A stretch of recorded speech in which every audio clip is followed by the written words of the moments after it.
Okay, so here we are, Nate and Beth show for February 5th, 2022. Hello. Once again, it's winter in Minnesota. There's nothing to do. We froze our asses off getting some breakfast, and it's just like, realize there's nothing to do. Oh, you want to go for walks, but unless you want to freeze your ass off, forget about that. So, lucky for everyone out there, the weather's too cold for us to be outside, so Here we are. here we are at Nate and Beth radio show. So I thought we could talk about while we wait for people to show up. Hopefully they show up. Well, possibly a listener already, but we've just, as of last weekend, Beth has now seen all three of the Thing movies: Thing from Another World, The Thing from 1982, and then the prequel to that movie is also called The Thing from, I don't know, 2000. I don't know. 2000 something to early 2000. No. Was it mid? Oh, 2010 already. It's that old already. So now Beth's going to give a brief. Okay, first she's going to talk about Thing from Another World, which is a black and white one. which is the original one. I liked it. It piqued my interest. They didn't really show the thing. And then when they did, it was really brief. Which is probably the better way to go about it. Plant-based life form, and really a fun movie for the time. And the remakes. What? We're talking about the original. Well, I know. I'm just saying that the remakes do a good honor to the original. Oh. I don't know. It was only like 90 minutes. Probably the original Thing from Another World. What I like about the original is just the characters and the 87 minutes, yeah, close to 90. The characters and the banter between them is the humorous banter is fun. And close the door. Yeah. It was in what, Alaska or something like that? A cold area, yeah, somewhere cold. Minnesota? Could have been. But then you've got that woman who, I don't know, kind of a super tease, that woman. Jesus. Yeah, she was a tease. Jeez. But she was cute. Oh, my nose is being tweaked. Is that your end of your thoughts on Thing from Another World? It was very ominous. Kind of left a lot to your imagination. Yeah, it's probably better that they showed the Thing not very often. I gotta say though, when it attacked, like the last half of the movie, when it attacked or come in the door, and even now we're watching, it's just like, you're kind of like, holy shit, oh my God. And it really goes there, especially when they lit the whole room on fire and they threw the things burning, and then they threw a bucket of gas on it while it's burning. I mean, it's just cool. Like, that was like more epic than anything in the two movies that followed it. I mean, it was really, that whole scene, the whole room was on fire. It was dangerous, and back then it was real. It wasn't fake CG, so that was pretty cool. Like, when the Thing attacks, it's like it goes there. Well, yeah, because they knew cold didn't kill it, obviously, so I had to figure out what would kill it. So, yeah, it was a really good, intriguing movie from the time, for its time. Probably really expensive for its time, too, with all of the cautions they had to use for the fire safety. It's hard to say. Well, hopefully. I mean, don't want the actors to be, in trouble. But is that the end of your thoughts on the original Thing? I might go back into it, but for now, yes. She might go back into it. Okay, on to the Thing from 1982. A little disappointing. People out there are gonna be pissed when they hear that. But when you watch the original Thing from Another World into the remake of the Thing, a lot was lost. Such as.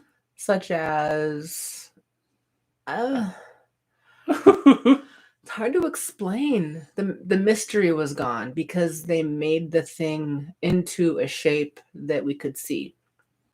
So a lot of the mystery disappeared. You couldn't make it in your own mind.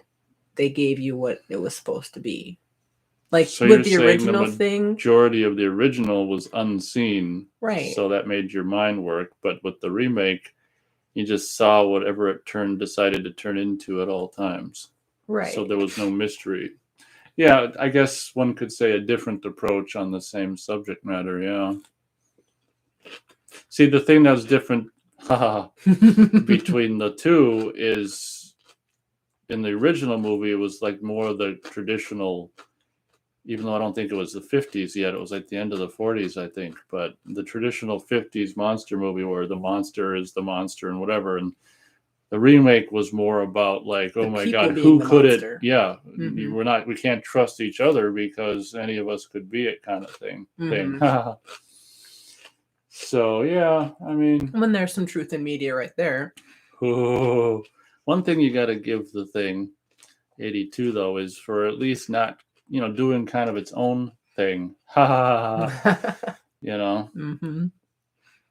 I completely interrupted your No, you were not review. I was done. Oh, that's it. That's your review of the 82 one. Well, I liked it. It did take a lot of the mystery out of it, like I said. But I liked the reflection back onto the original thing. It wasn't like it's like a lot of the remakes. They take it and they change it completely from the original, whereas the thing in 82 kept the original heart of the thing from 49. You said? I think so. Let me look. Oh, 51. 51. What do I know? So they kept they did keep a female character for a love interest. There's no women in the 82 thing. Oh, there was. That was the 2010 thing. Oh, that was the 2010 thing. Sorry.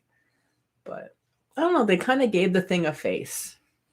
And that's really all I can remember because a lot of it was just a reflection of the original thing. What are your thoughts on just the nastiness of the thing that can turn into anything and just, yeah. That was kind of cool. The effects, like, you're going to jump this guy's heart and then his chest becomes teeth. Oh, yeah. I forgot about that. They did have some really cool effects. Yeah. You know, the trying to revive the person and their chest caves in and turns into like a mouth. That was sharp teeth. Yeah. Forgot about that. And then the one guy's head became a wasn't this the mouth. One where they were chasing the dog and I was kind of cringing? Oh yeah, the beginning of this one is the chasing the dog, trying to shoot him, and she was felt all bad for that. Why are they shooting the dog? But then I realized what the dog really was. See, that's for me one of the coolest parts about the 82 thing is just like when you watch it for the first time, you're like, what the hell threatening this dog pose? And then you slowly learn. And how great was that dog trained and everything? Oh my God, he's like the best actor in the movie. But you just it's slowly revealed that, oh my God, this dog there's more to it than meets the thing. I forgot about that. We both forgot about that. At least we remembered about that. I don't know. I guess it's not really a spoiler since it's been out for several years. I just don't like spoiling movies for people, but that's fine. I enjoyed it a lot. It kept me awake. Little could have been more gory though. Could have had teasing. Oh, that was a joke because it's so gory. It's pretty graphic. One thing I like about it, is that unlike most movies, it's like everyone, I mean, it doesn't happen on camera, but we can only assume, hey, Austin, 1 sec. Welcome, Austin. Welcome, Austin. Hi. We're talking about the Thing movies right now because Beth, as of last week, has just seen all 3 of them. One thing, what was I going to say? Oh, one thing that I liked about the 82 one was that it basically, for all intents and purposes, everyone dies. They're just left, the 2 guys are left there.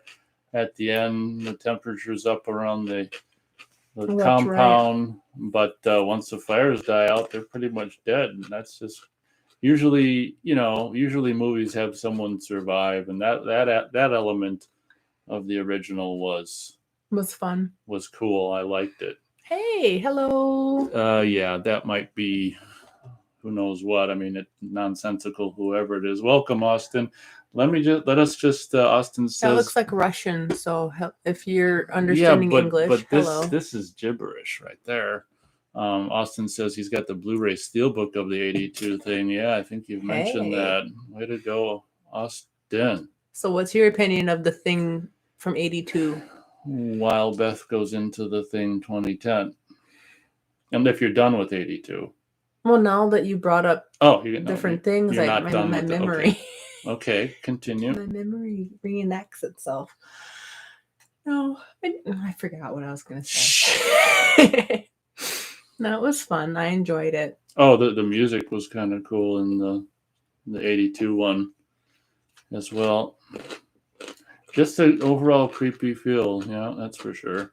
Austin says in the Dark Horse comic sequel of the thing, they get rescued by a special forces team. Oh, okay, at the end. So they must continue the story in the comics. Okay. Oh. Me not being a comic guy, I wouldn't know anything about that, but that's kind of cool. Yeah, I could see that happening. But then what would be a real twist is if one of them was infected. Well, I can only assume that's probably what it was. I wouldn't know. And got into the world. Woo-hoo. Maybe Austin can. Austin's continuing. So Austin says so they don't die in the comics. Okay, well that's cool. So is one of them infected? Beth was gonna say. Yeah, I was gonna ask the same question.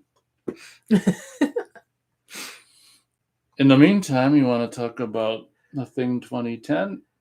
That I think was the best of all three because it really pulled everything together. It explained a lot of the history of how long it had been trapped in the ice. And the one thing I didn't like about the thing from '82 was I kind of called it. They put the electric blanket on it and melted it out. But in the 2010 version, it just they were shaving down the ice and it burst out on its own. I don't think they put the no. The second one was they don't. Oh no, that was the first one. That must have been that was the original. They don't melt anything down in the '82 one because it comes from the dog. But oh, that's right. Yeah. So in the meantime, Austin says, I think they survive in the PS2 game as well. Childs gets infected in the later comic arcs. Okay, that must be the other guy that's not Kurt Russell, I think, that survives with them at the end. So Beth's opinion is the 2010 one's her favorite.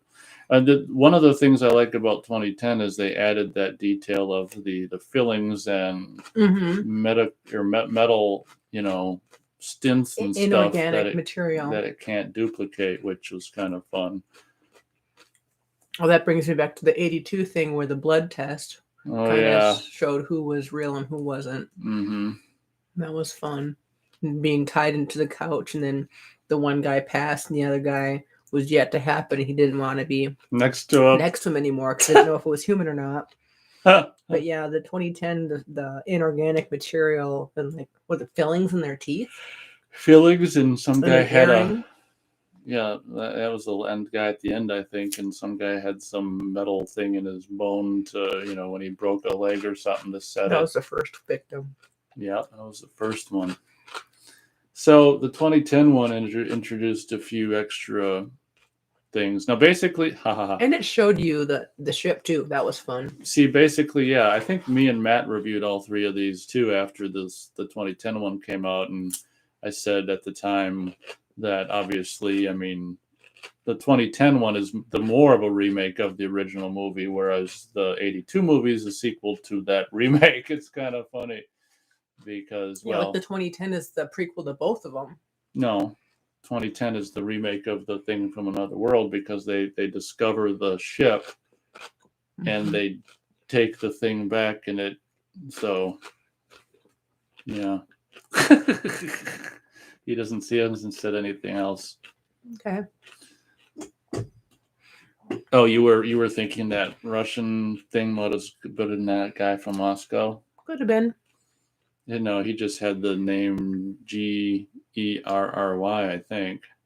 Austin says John Carpenter was going to do a Thing 2 in 2004. Aw, too bad he didn't. I wonder why. Maybe he just couldn't get the funding or something. After Ghost of Mars, he's like, you ain't going to get any money from us anymore. I don't think you've seen Ghosts of Mars. In my opinion, it's horrible. Kind of John That's probably Carpenter's why I haven't seen it. last official, widely distributed movie. It was just kind of a bad last movie. But he made a movie after, which isn't very good either. But yeah, that's interesting. I wonder why that didn't go through. Austin says, I think the Thing prequel was 2011, actually. I got the Blu-ray here, and it says 2010, but what do I know? I mean, it says 2010 Universal Studios, all rights reserved, so maybe it came out in 2011 on Blu-ray. Regardless. It's a year difference. I'm not going to fight. Austin is. Okay. Let Austin fight. Anything else about the 2010 one? Oh, Austin says the Thing was going to get a TV miniseries back in the day. That would have been scary. That would have been fun. So are we talking about early to mid 80s day back in? No, we're thinking the Thing, not Swamp Thing, right? Because Swamp Thing did get a series. That's true. I'm sure he's not confusing his things. Being a guy, I don't know what you guys do. I'm not a guy. Well, allow me to show you. I've already seen it. Is that your final thoughts on 2010 thing? I liked them all. I think it was a tie between the 82 and 2010 thing for enjoyment. The 82 one, I don't know. It was good, but I think I liked the first and the third one a lot better. Okay. Austin says, I think it's... Oh, he think it was they were going to make the series in the 2000s or something like that, he said. Well, Still waiting. Yeah. A lot of horror, well, maybe not a lot, but that's kind of the... Actually, yeah. 3 that I can think of horror franchises took the TV route. I think the first to do so was Scream, which I never saw the Scream series or anything like that. And then the Ash versus Evil Dead, and then Chucky, which I think is the most recent. But the only one I've seen out of all 3 of those is I got the complete collection of Ash versus Evil Dead because it's Ash and Evil Dead. I mean, right. I almost bought, I don't know how much they did of the Scream series, but I almost bought, I can remember seeing that, like the DVDs on, maybe first season at Best Buy, and I almost did it, and I'm like, I didn't do it. Who knows? So I can't comment on the Scream series. I just watched the movies with you. That's true. Do we want to talk about Fire in the Sky, another movie I showed her last weekend, or? Oh, sure. So I saw, maybe I, honestly, I should probably just do an actual video review of Fire in the Sky, but I saw it back in the theater when it came out with my buddy, and that's my history with it. And I liked it back in the day. I got the Laserdisc. I think I still got the Laserdisc of. You're not going to show your emotional impact on it? I think I'll save it for my review, but okay. I guess now people are probably wondering. Long story, not so long. My dad and his brother were kind of like, UFO enthusiasts and, in the 80s and stuff. And I don't know, and I was a young kid, so it kind of scared me. And because of being around those guys and their whatever interest in the possibility of what they considered the realistic possibility UFOs, it makes watching that alien stuff a little scarier to me because of my childhood. So the scary scene in Fire in the Sky with the flashbacks it didn't really bother me, last week, but when I saw it in the theater, I was younger, and it was just like, it kind of freaked me out. They do it pretty well, especially for 93. Yeah, But it just reminded me a lot of X-Files, which I watched religiously. what I like most about Fire in the Sky is just the pretty scenery, actually, and just the small town aspect of that movie. What's he say? Austin says, I liked on IMDb.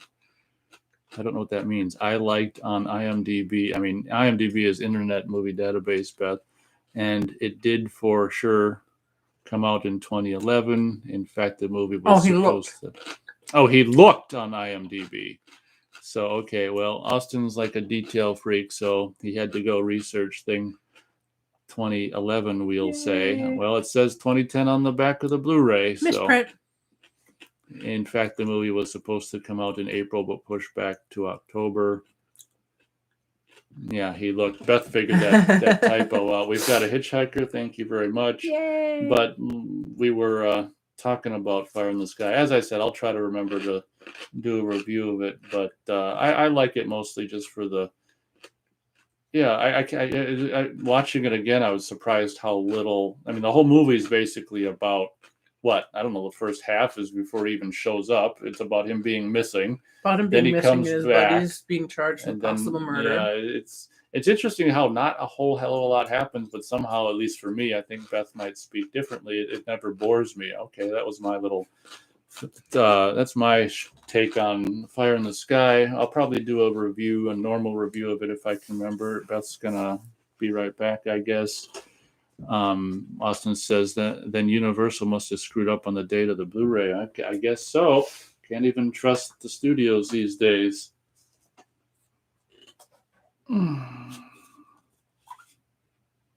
Has Austin seen Fire in the Sky? We're talking about Fire in the Sky now.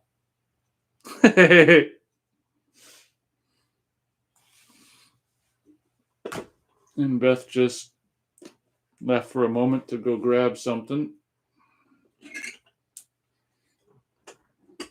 Oh, yeah, that too. Austin says, I like that the prequel used the 90s Universal logo. Yeah, I like that too, but I was kind of like, well, would have made more sense to use the 70s/80s movie logo. That would have been even cooler because it was supposed to be a prequel to the 82 movie, but it's at least cool they used the 90s logo. That was fun.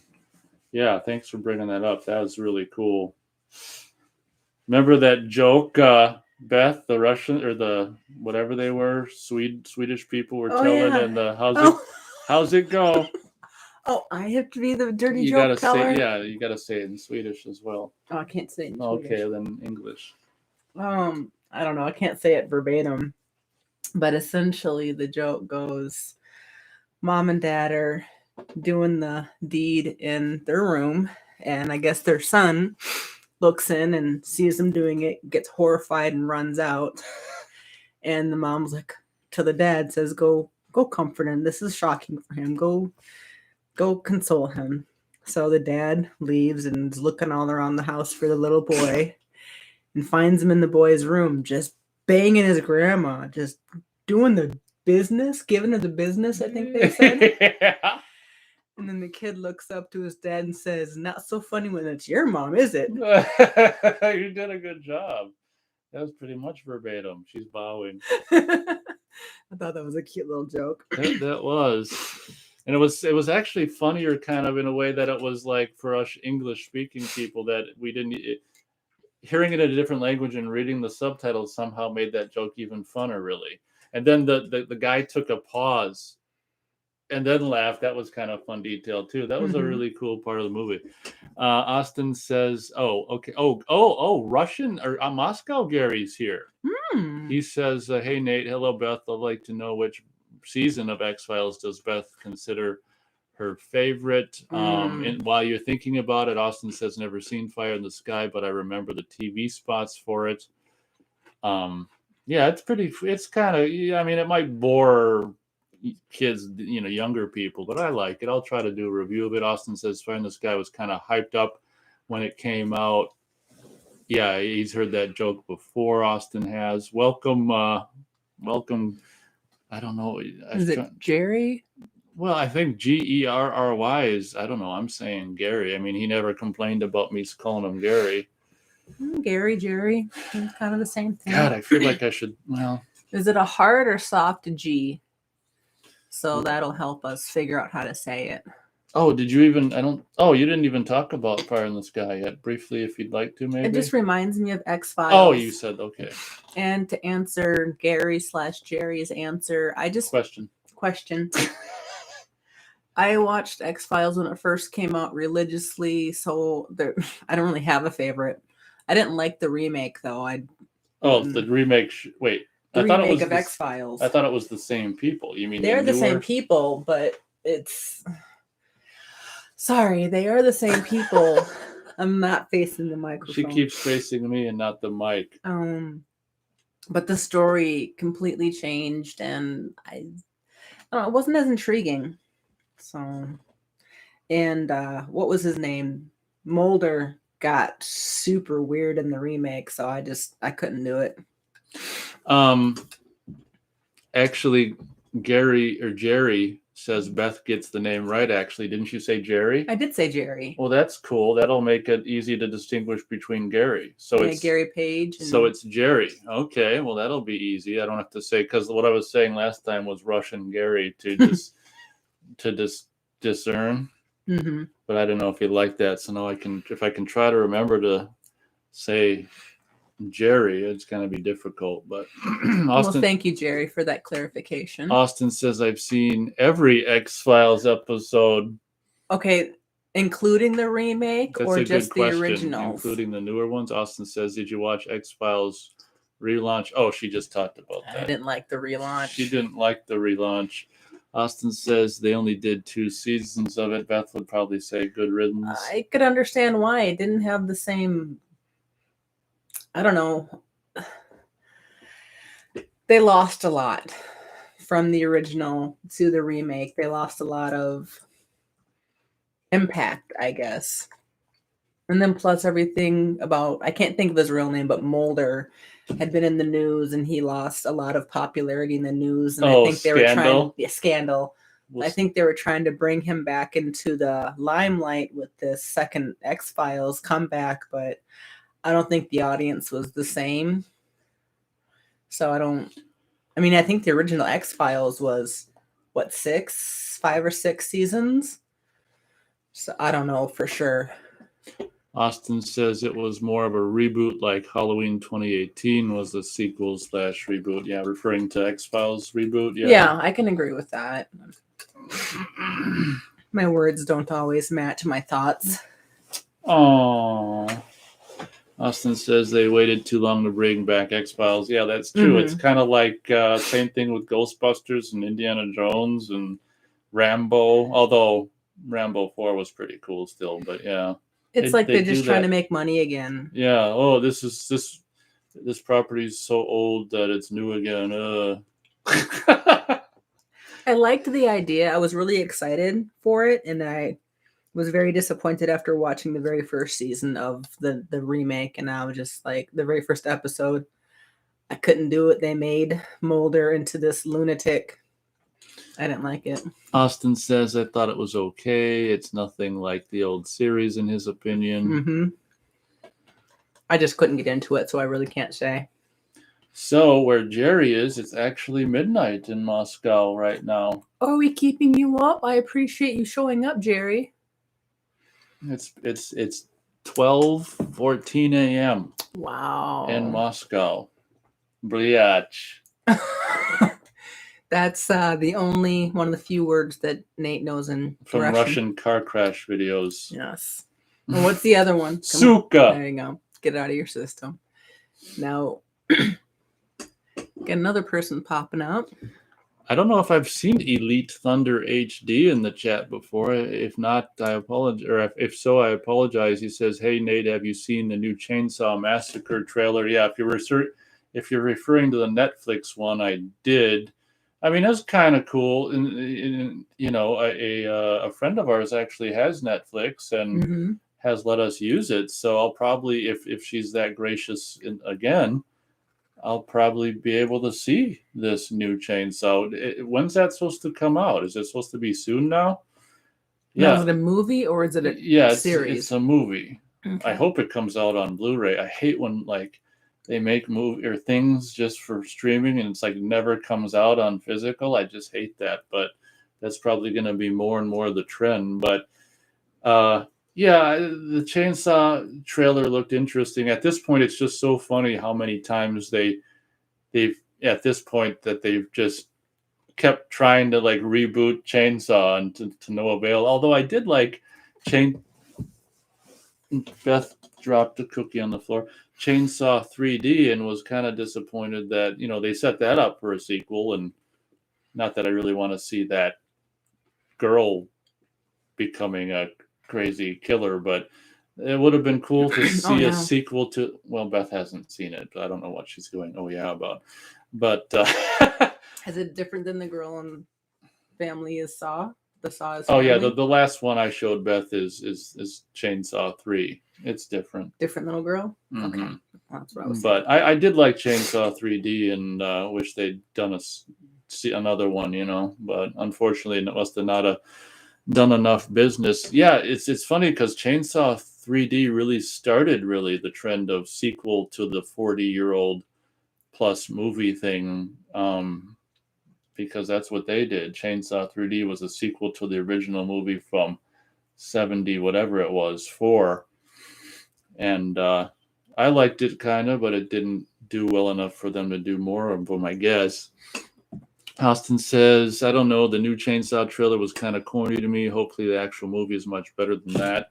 Yeah, I mean, honestly, after the last one we got, which was just called Leatherface, which Beth hasn't seen, which just not even worth our time. It's just if he says he doesn't like it, then I really don't watch it. Right. Oh, I was so disappointed in that most recent Leatherface. Anything's got to be better than that. That's my take on it. Well, looks like possibly 4 listeners. Thanks everyone for showing up. Like when we do them unannounced is when we get more show up. But I think so. This is fun. This is fun. So we'll go for a little while, won't we? Yeah, I think so. Oh, Jerry, do you want to read this? Jerry says, that's right, guys. It's it's midnight in Moscow, but I'm sorting out my job stuff right now, and you're helping me be in the right mood. Oh, thank you. The Texas Chainsaw is such a messed up franchise. Isn't it? Sorry if that was a little loud in your ear, Jerry. It might be one of the most messed up franchises. It's like they just trying to, oh my God, it's failed attempts at trying to, start something new. And I guess with the exception of, like the remake and then the prequel to the remake, that was kind of a solid quote compared to what we've gotten since, and kind of a quote unquote solid couple of movies. I think Beth saw the remake way back when, and pretty much the prequel is, pretty much almost a remake of the remake. I think they're kind of stretching a little bit with the Leatherface Texas Chainsaw movies, especially with the theme park with the bones and everything. Part 2. Yeah, that was a stretch. Beth thought, Chainsaw 2 was a stretch, and for good reason. Oh, Stretch, that was a character. Oh, wow. Stretch. Okay. Austin says, why bring back Sally now? They should have done that in the 80s with Marilyn Burns. Yeah, they really screwed up Chainsaw 2. Looks like we've got Gary Page. He says, hi, Nate and Beth. Hi, Gary. And good news, Gary. Apparently, Jerry's name isn't Gary, it's Jerry's. So I don't have to say Russian Gary and Gary. I can say Jerry and Gary. Maybe. We'll see how well that works. Beth's just... I'm just turning red, just laughing at that whole statement right there. So Moscow Individual is Jerry with a soft G, and we got Gary Page with a hard G. Oh, and I looked up YouTube videos on that accent, and I'm sorry, I have to forfeit. I can't. There's no way I can do that. So we'd still love to Skype with Gary, but I can't do that accent, I'm afraid. Sorry. I'm open to Skyping with almost anyone, and I'm using the term very loosely because... Well, we'll just say, people Beth and I haven't Skyped I've had with experience so far. with some people, and I'd rather experience it with other people. Well, it's only fair to the other people. It is only fair to the other people. Yes. So anytime anyone else would like to connect via Skype, let us know. That'd be fun.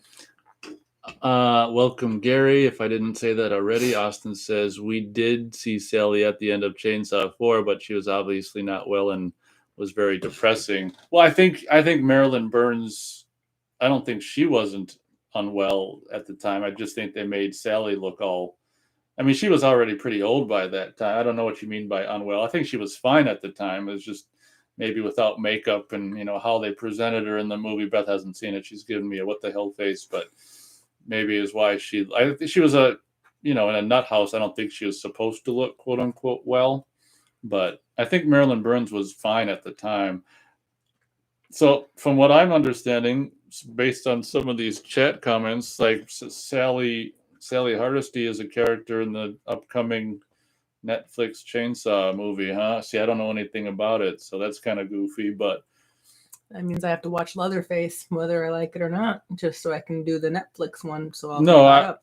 I would imagine this one is just you don't have to see anything but the first movie to understand it. Okay. Because the first movie is the only one with Sally, so you're good. You're caught up. Now, Sally was the survivor of the first movie, okay. The Blonde. She's okay. I'm good. C-Snap's here. Welcome, C-Snap. Hey, C-Snap. He says, hey, Nate and Beth. Hey, guys. Aww. Jerry says, oh, that's easy to remember. The character from Chainsaw. He's one of the characters who gets killed in Chainsaw. He gets... Well, you've been honored, Jerry. He gets hammered in the head. No. Jerry says, I do think that the third Chainsaw from 1990 is actually a decent slasher. Pretty brutal, too. The one with Viggo Mortensen. Yeah, I don't know if you know. You might be new to the channel, Jerry, but I saw that in the theater with my dad. And I agree. That, for me, is, I don't really like 2. And I like the third one much more than 2. It still holds up pretty good. And I agree. I still like Chainsaw 3. I think that was pretty good. Probably my second favorite Chainsaw, obviously, after the original movie, in my opinion.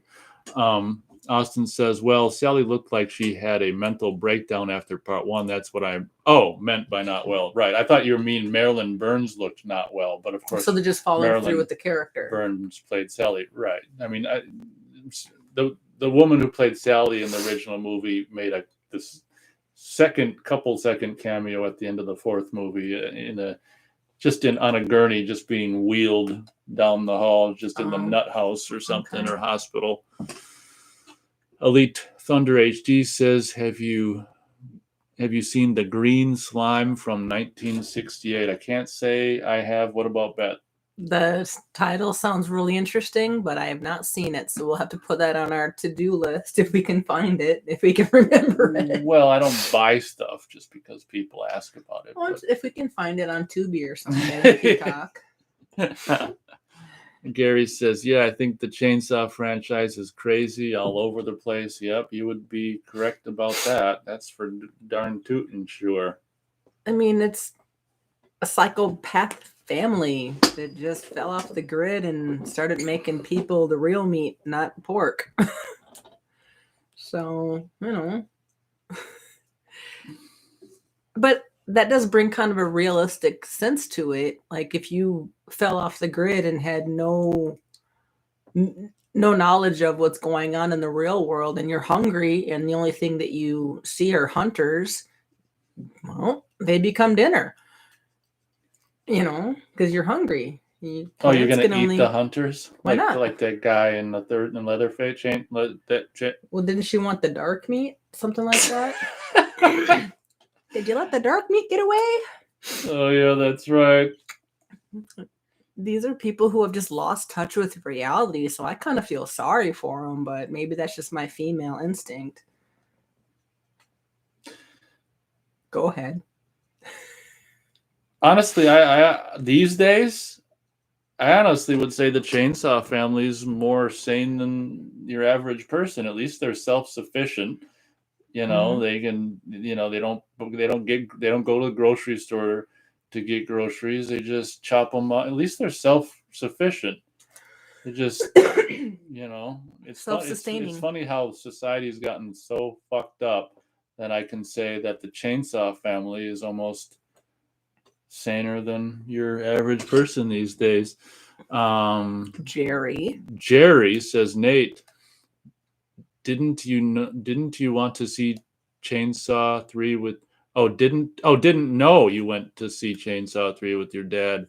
Was it rated R, by the way? I believe it was originally given an X rating. Yeah, so in the theater it was rated R. Now of course, I don't know if it's that way in Russia, but in the States, like a DVD did come out years ago where it had both R-rated and unrated cuts. A Blu-ray's come out since. I don't know what cut is on that. You'd think both of them or the unrated one would be on that. I'm not sure. I never got it. So that was kind of fun. I think I talk about briefly seeing it with my dad in I showcased the Laserdisc I've got of Chainsaw 3. So I might have talked about it in that video. Gary's saying hi to C-Snap. C-Snap saying, hey, Gary, Jason Sum is here. Holy cow. We're having fun. This is packed. He says, I'm late, I guess. I can't recommend Return to Texas Chainsaw Massacre, a.k.a. Next Generation. Such a smart flick horror fans didn't understand. Yeah, I like Chainsaw 4 just for the first time since the original. It has that really low budget independent movie feel. I don't like how the ending is with that guy in the suit and all that crap on his chest, which Beth doesn't understand what I'm talking about. C-Snap says the original Chainsaw Massacre is the only one that exists to me. Well, that's a good way to look at it. Yeah. Very, very simple way to keep things simple. Gary says, Jerry, is that a Russian name? I think we could probably answer for him. Yes, da. That's yes in Russian. Okay. Da. I think it is. Well, is that yes in Russian, Jerry? Is da yes in German? Russian. German. Where am I getting German from? I apologize. My world is mixed up in my head right now.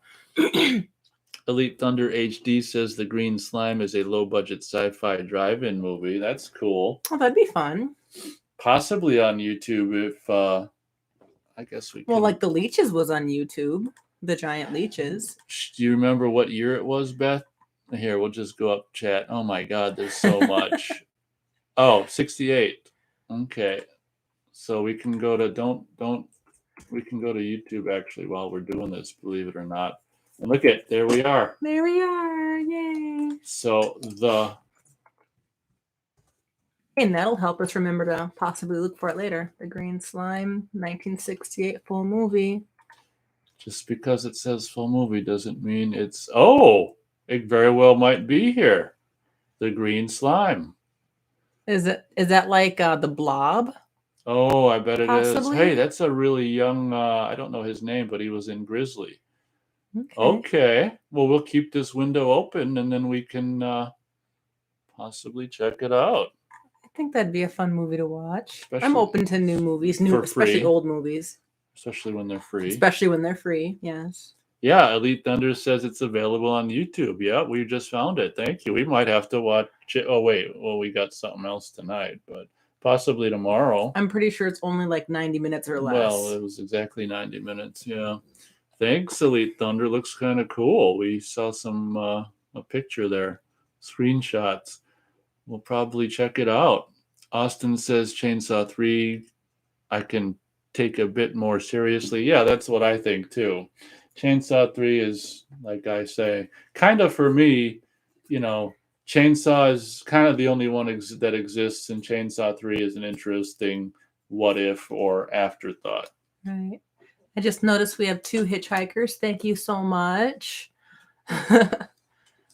I'll let Beth read this because I'm getting... Yeah, I got to move in a little closer to the mic here.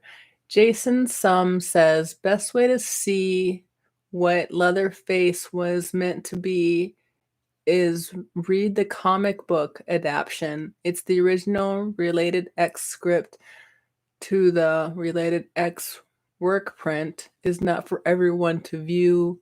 Rated X. Did you say related? Oh, rated X, sorry. Original rated X script to rated X work print is not for everyone due to VQ. Video quality, maybe? Possibly. Okay, See, I just think Texas Chainsaw Massacre is just a twisted story, and I don't know. It's realistic. It is. Now, what I would like to see is Leatherface, have offspring with. Okay, I know that sounds really mean because who wants to do the nasty with Leatherface, but they need new blood. Aw, hey, New Blood, Texas Chainsaw Massacre. I want the copyright. 12. Okay, so Austin Wilcott says, "Yep, video quality for VQ." Oh, Nate's with it. Yeah, a lot of you guys do a lot of the comics, and I really just watch the movies. Right, Beth and I don't like comics, do we? I didn't say that. I like comics. I just don't read them. Beth and I don't like comics, so we just do the movie. But I'm really glad to have that other aspect of it because it's a new point of view that I'm not familiar with. So thank you for that history. Austin says the first Chainsaw is realistic to a point, but Chainsaw 2 is a comic book come to life. Do you mean that in a good or bad way? I mean, was that the Funhouse one? Well, it's not a funhouse, but amusement park or whatever the hell it is. Yeah, right. I mean, even to this day, the original Chainsaw, I mean, it's like you're watching reality. It's just so great. Yeah. Oh, so great. And right there's the autograph from Paul Partey and Franklin. See that? Oh, I should showcase black that. And white one? Yeah, he's pissing in I got a lobby card of him pissing, black and white, pissing in the can, and it's signed by Paul Partey. Okay. I should showcase it. Sorry, you were going to say something? No. Yes, you were. I forgot. Oh, fuck. That's my fault. Gary says, and only one wears a mask. Are we talking about Crazy Family? The Crazy Family and only one wears a mask? That's a good point. Well, yeah.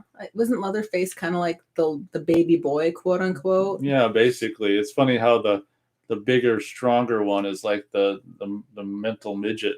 Mm-hmm. Austin says Chainsaw 3 is an over-the-top early 90s horror film, and Chainsaw 4 feels like a dark parody comedy. Yeah, that's what Chainsaw 4, unfortunately, Beth hasn't seen it, so she doesn't know. But Chainsaw 4 does feel like a comedy or a parody, yeah. I just don't like how it ends with that guy in the suit and everything. And yeah, French, big deal. But Beth doesn't know what we're talking about. C-Snap says, check out Deranged from 1974. It's closer to the real story of Ed Gein. Who's Ed Gein? Well, he was a supposed killer that Chainsaw and Psycho. Or those were based on the true story. Yeah, right. Okay. So thanks for that. We'll have to keep that in Well, good luck keeping that in mind. Thanks for the suggestion. Jerry says, Gary, I use the name Jerry as short form of my Russian name, which itself a Russian version of George. Okay, just when we thought we got it all figured out, he makes it more complicated. Okay, there we go. Jason says the Leatherface comic from the 90s was not a typical kids book. It was rated adult, brutal gore. Stores were fined selling adult comic book around the release. I think I actually got one of those. I think I may have one. If it's like supposed to be, if it's an adaptation of the Chainsaw 3, I think I got like the first one of those. But a lot of times back in the day, I'd get like the first issue and would be too lazy to find any of the other ones. But I think I have the first one. Gary says, thanks for that, Jerry. Austin says Chainsaw 2003 goes back to its roots, but doesn't have that documentary feel. It's very stylized. Yeah, it has that stupid, color correction where it makes it like desaturates the color and all that crap. I thought it was kind of laughable how like the beginning of that one, it's like kind of tried to do like almost Blair Witch with the the home footage. Beth, I don't. Oh no, wait. Beth did see that, but probably a while ago. Blair Witch. No, the remake of Chainsaw from 03. It's all a blur. But anyway, long story not as long. I agree. It tried to be all gritty, but it still just plays like a movie. Holy cow! Looks like we got someone I haven't seen in here before. Jason Neal, welcome, Jason. He says recently watched Screams of a Winter Night. Didn't we watch that recently? Oh, we just watched that recently, I think. Yeah. He said definitely liked it a lot. Well, that's great. I know that. I'm pretty sure the nearly 2-hour restored one's on YouTube. Briefly, what did Beth think of it? If it's what I think of it. What do you think it is? Well, wasn't that the Screams of a Winter Night where was that the Hitchcock? What do you mean Hitchcock? Was that the Hitchcock one, or was that the one where the people go up to the cabin? They go up to the cabin. Okay, where they're all storytelling. Yeah. Yeah, that was fun. I liked it. And the ending was very, did they live or die? That was pretty fun. So I enjoyed it. There's a lot of chat coming up. Yeah, jeez. Elite Thunder says also another great low budget movie, Curse of the Crimson Altar with Boris Karloff. I love Boris Karloff, but I haven't seen very many of his things. C-Snap says Hellraiser continued on a comic book form and was actually quite good. Yeah, I think I might have one of those too.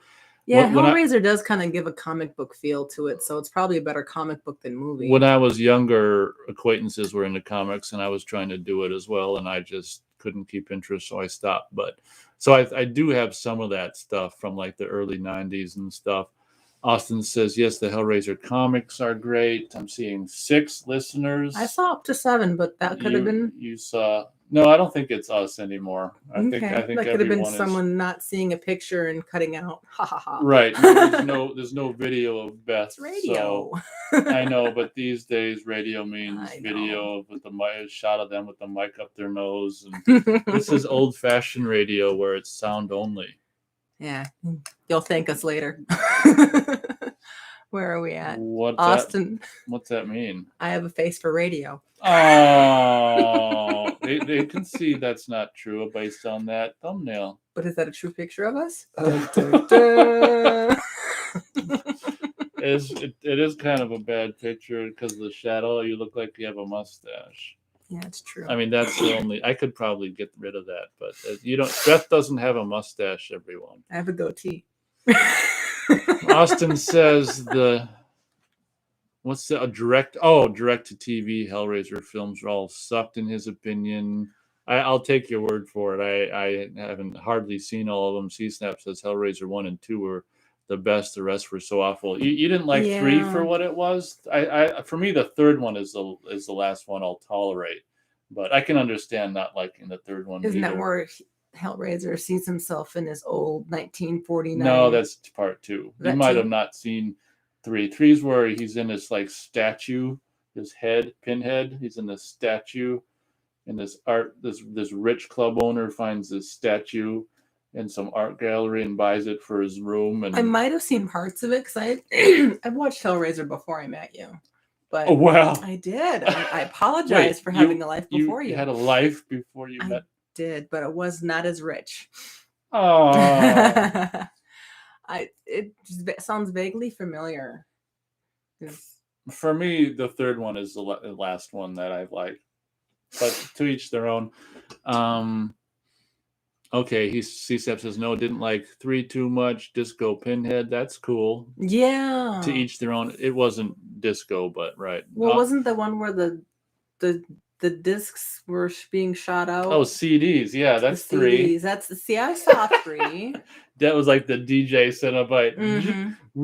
Yeah, that actually kind of scared me. Hell on Earth. It scared you. Wow. Jerry says it's funny how Matthew McConaughey, along with Renee Zellweger, I'll stop. Enjoy talking about Chainsaw 4, which is generally considered to be trash, but Kevin Bacon seems to be ashamed of Friday 13th, which is classic. I didn't know that they actually enjoy talking about Chainsaw 4, so that's interesting. Now I might have to watch it. Oh, great. That's interesting. I thought they kind of did what Kevin Bacon did to Friday. They just kind of don't talk about it. Well, that's interesting. Jason says horror fans are to blame for the terrible treatment of Leatherface. Got Texas Chainsaw 3D made. Big money. Lionsgate lost money. Big money paying out actors, so they sold the I think that means rights, intellectual property, maybe IP, and said F. I don't know what F means. F you to the fans. You know what F means. I'm just being goofy. Yeah, that's what I was saying possibly before you arrived, Jason, that I actually liked Chainsaw 3D for what it was and wished it had a sequel, like they set up. Elite Thunder says just finished watching The Society from '89. Oh, I think it's just called Society, the Brian Usna movie. Yeah, I like that as well. I kind of grew up with that. And what's great about it, Beth's got a what the hell face. What's great about it is I'll just say, yeah, I like that as well. C-Snap says Society is a good film, have an autographed VHS cover from Brian Usna. That's probably what he got signed when he hung out with Brian Usna. Oh, Beth did a hangman face and cocked her head to the side when I said hung out. Beth probably didn't know this, but C-Snap met and hung out with the director of Society. She did that hung look again. Director of awesome. Society. It's fun how the world is so big, but really quite small. Quite small. Austin says Hellraiser Bloodline would have been great sequel if the studio hadn't have messed it up in post-production. C-Snap, I have the Arrow Blu-ray of Society. Yeah, I thought about getting that, but I don't watch it very much. I've got this DVD, which does me just fine for Society. Now Beth's going to be like, we're going to have to see Society. I don't know how we're going to remember all this stuff. So many movies, so little time. This one we have open up on a window so we can remember this, but this other stuff we've probably already forgotten about. C-Snap says From Beyond was another good one. Yeah, I got that on Scream Factory Blu-ray. I'm not crazy about that. For me, it was nothing compared to Reanimator, but it's cool for what it is. Gary says Deranged, great film. And that plays out like a documentary. Ooh, scary. God, it seems to me like I might have the VHS of that sitting over here. What year is Deranged from? I might possibly have an old VHS. In the studio here, there's just piles of VHS, ain't there, Beth? Yes. I'm in a museum of movies. We kind of have to move the VHS aside to get room to Beth to sit down, don't we, Beth? Yes. Well, if it's allowed to say, Nate is very into movies, and his house can be considered a museum of movies with his dwelling, house, home, apartment, shack, condo, dwelling, hole, ditch. Yeah, wherever I resided, it can be a museum. You said 1974. Now I'm curious. Beth can read chat. No. Leaving me alone at the microphone. It's right here. Beth can read chat while I look for Deranged. Okay, C-Snap says Tom Savin's first FX film. I don't know what that means. You don't know how to read that name? That name sounded like you couldn't pronounce it. S-A-V-I. Savinus? Oh, Savini? There's an S at the end. Maybe the S is silent. Well, to say Tom Savini's first. I'm new. Okay, so it was Tom Savini's first. Anyway, it's FX, is that right? I think I've got Deranged VHS. I'm not going to look for it during the show. Okay, Deranged must be Tom Savini's first effects film where he does the gore for it then. I think I've got an old VHS of it sitting just a few feet away from us where we are now. Jason says the Arrow video version of Deranged is the way to go. Lots of great extras, beautiful transfer. I don't doubt it. Jerry says maybe it's more of a museum of movies. How about Cinema Temple? Church of Cinema. Yeah. Amen. I can agree to that. Oh, yeah. Cinema Temple. I was thinking church. I was thinking museum. Elite says, have you seen Slaughter High from 86? He owns the original rental VHS. Didn't we watch Slaughter High, or was that Slaughter Mall? Oh, that was Chopping Mall. Chopping Mall. I think I've got the VHS of Slaughter High in addition to it on DVD. Slaughter High sounds familiar. I think someone else brought it up in another Nate and Beth show. Could have been. I don't think I've shown I did like Chopping Mall, though. That was hilarious. Isn't that a great name? Yeah, some truth in cinema right there. Austin says he's got the Slaughter High on Blu-ray. Yay. Way to go, Austin. Yeah, I think I watched it recently and wasn't loving it. Like, to me, it kind of resembles that movie we think is very horrible, where by the name of I can't remember the title right now, but that one we saw, it's just like looks like they're filming it in an abandoned building. Anyway, it's okay. Any other day I would have been able to say it with the tip of my tongue, but now it's escaping me. We'll think of it. Someone had did a blind buy on it. I remember that. When we stop trying to think about it, it'll come to mind. I'll probably just blurt it out in the middle of chat. Elite Thunder says, you can tell I'm from the UK. Oh, okay. Elite Thunder's from the UK. Yay. What is that? Wait, how can I tell that? I don't understand how we're supposed to tell that. C-Step says, how about Street Trash? That was a pretty good gore movie. Yeah, and my review of it, I think I reviewed the movie in Blu-ray, and I think in my review of it, I said, yeah, I regret buying the Blu-ray, and I was actually able to return it to half price. So right. I'm not big on Street Trash, but I know that people like that. And I agree, it's got good gore, but other aspects are not that great. Austin says Hell Night. I'm pretty sure I've reviewed Hell Night. No, I think he's thinking it was that the movie we're thinking of, and I don't know. It's not Hell Night. No, it's. I can play it in my mind. I know they've got the trashy girl band and the girlfriend calling her boyfriend mom because he's being supportive. Jason says Slaughter High and Return to Horror High consider the same film. Yeah, they sound the same. Oh my goodness. C-Snap says Hell Night has Linda Blair in it. Yep, That's true. Yeah, I did a review on that, I think. I like that's a good idea, and their location and the actors and stuff in Hell Night, but for me it just gets boring and drawn out. I think I've reviewed it. I'm pretty sure I've reviewed it. Elite Thunder says by the movies I mentioned. Oh, I could be able to tell you're in the UK by the movies you mentioned. Not really, right, Beth? Oh, we watch movies from all around. Yeah, that's true. But if it looks interesting, nice, watch it. It's nice to know we've got another UK listener, just like Gary Page. Thank you. Gary Page loves Slaughter High. It's so bad, it's good. Made in UK, trying to be American slasher. Yeah, slashers are just fun. I mean, sometimes you just have to just watch the train wreck because it's so horrible you're stuck watching it. Like I say, I'd rather watch a bad movie than this stupid kind of pretentious shit that's all like Academy Award winner, blah, blah, blah, for Best Picture and Best Actor. Blah, blah, blah, blah, blah, blah, blah. It's like, fuck you.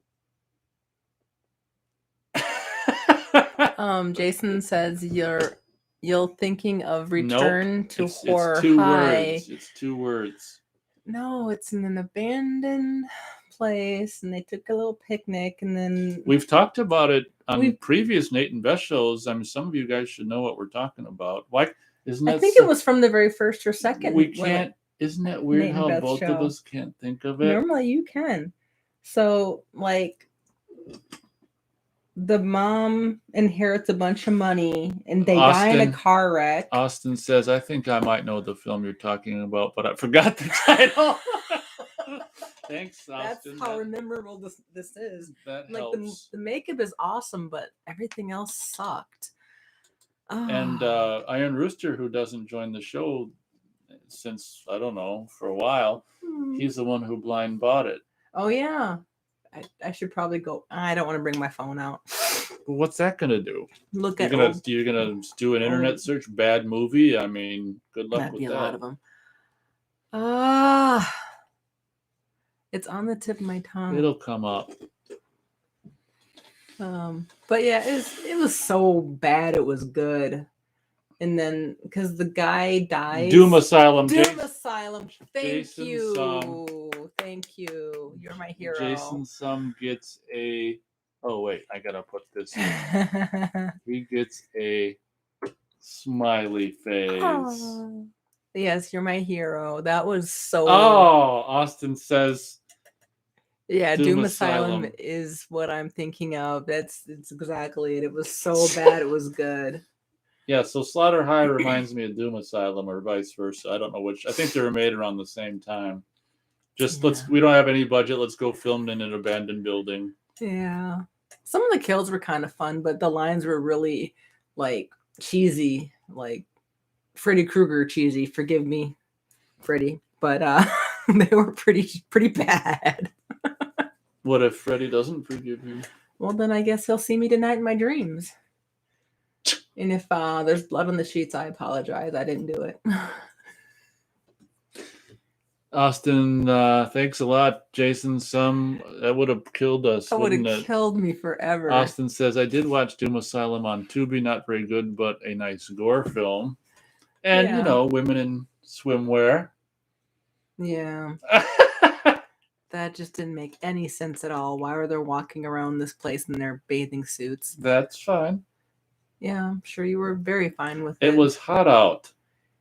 Not that hot. Anyway, moving on. While Nate can still breathe. No, he's a red-blooded American male. I can't, change the way he views women. Nope. As long as he leaves me and my guys alone, we'll be good. But I feel like we got severely off topic, but that's okay. We didn't have a topic. We went from Hellraiser to Doom Asylum. Well, someone starts bringing up Slaughter High, which makes us think of Doom Asylum. Then we spent 30 minutes trying to think of Doom Asylum. The name, yeah. Well, fun. This is fun.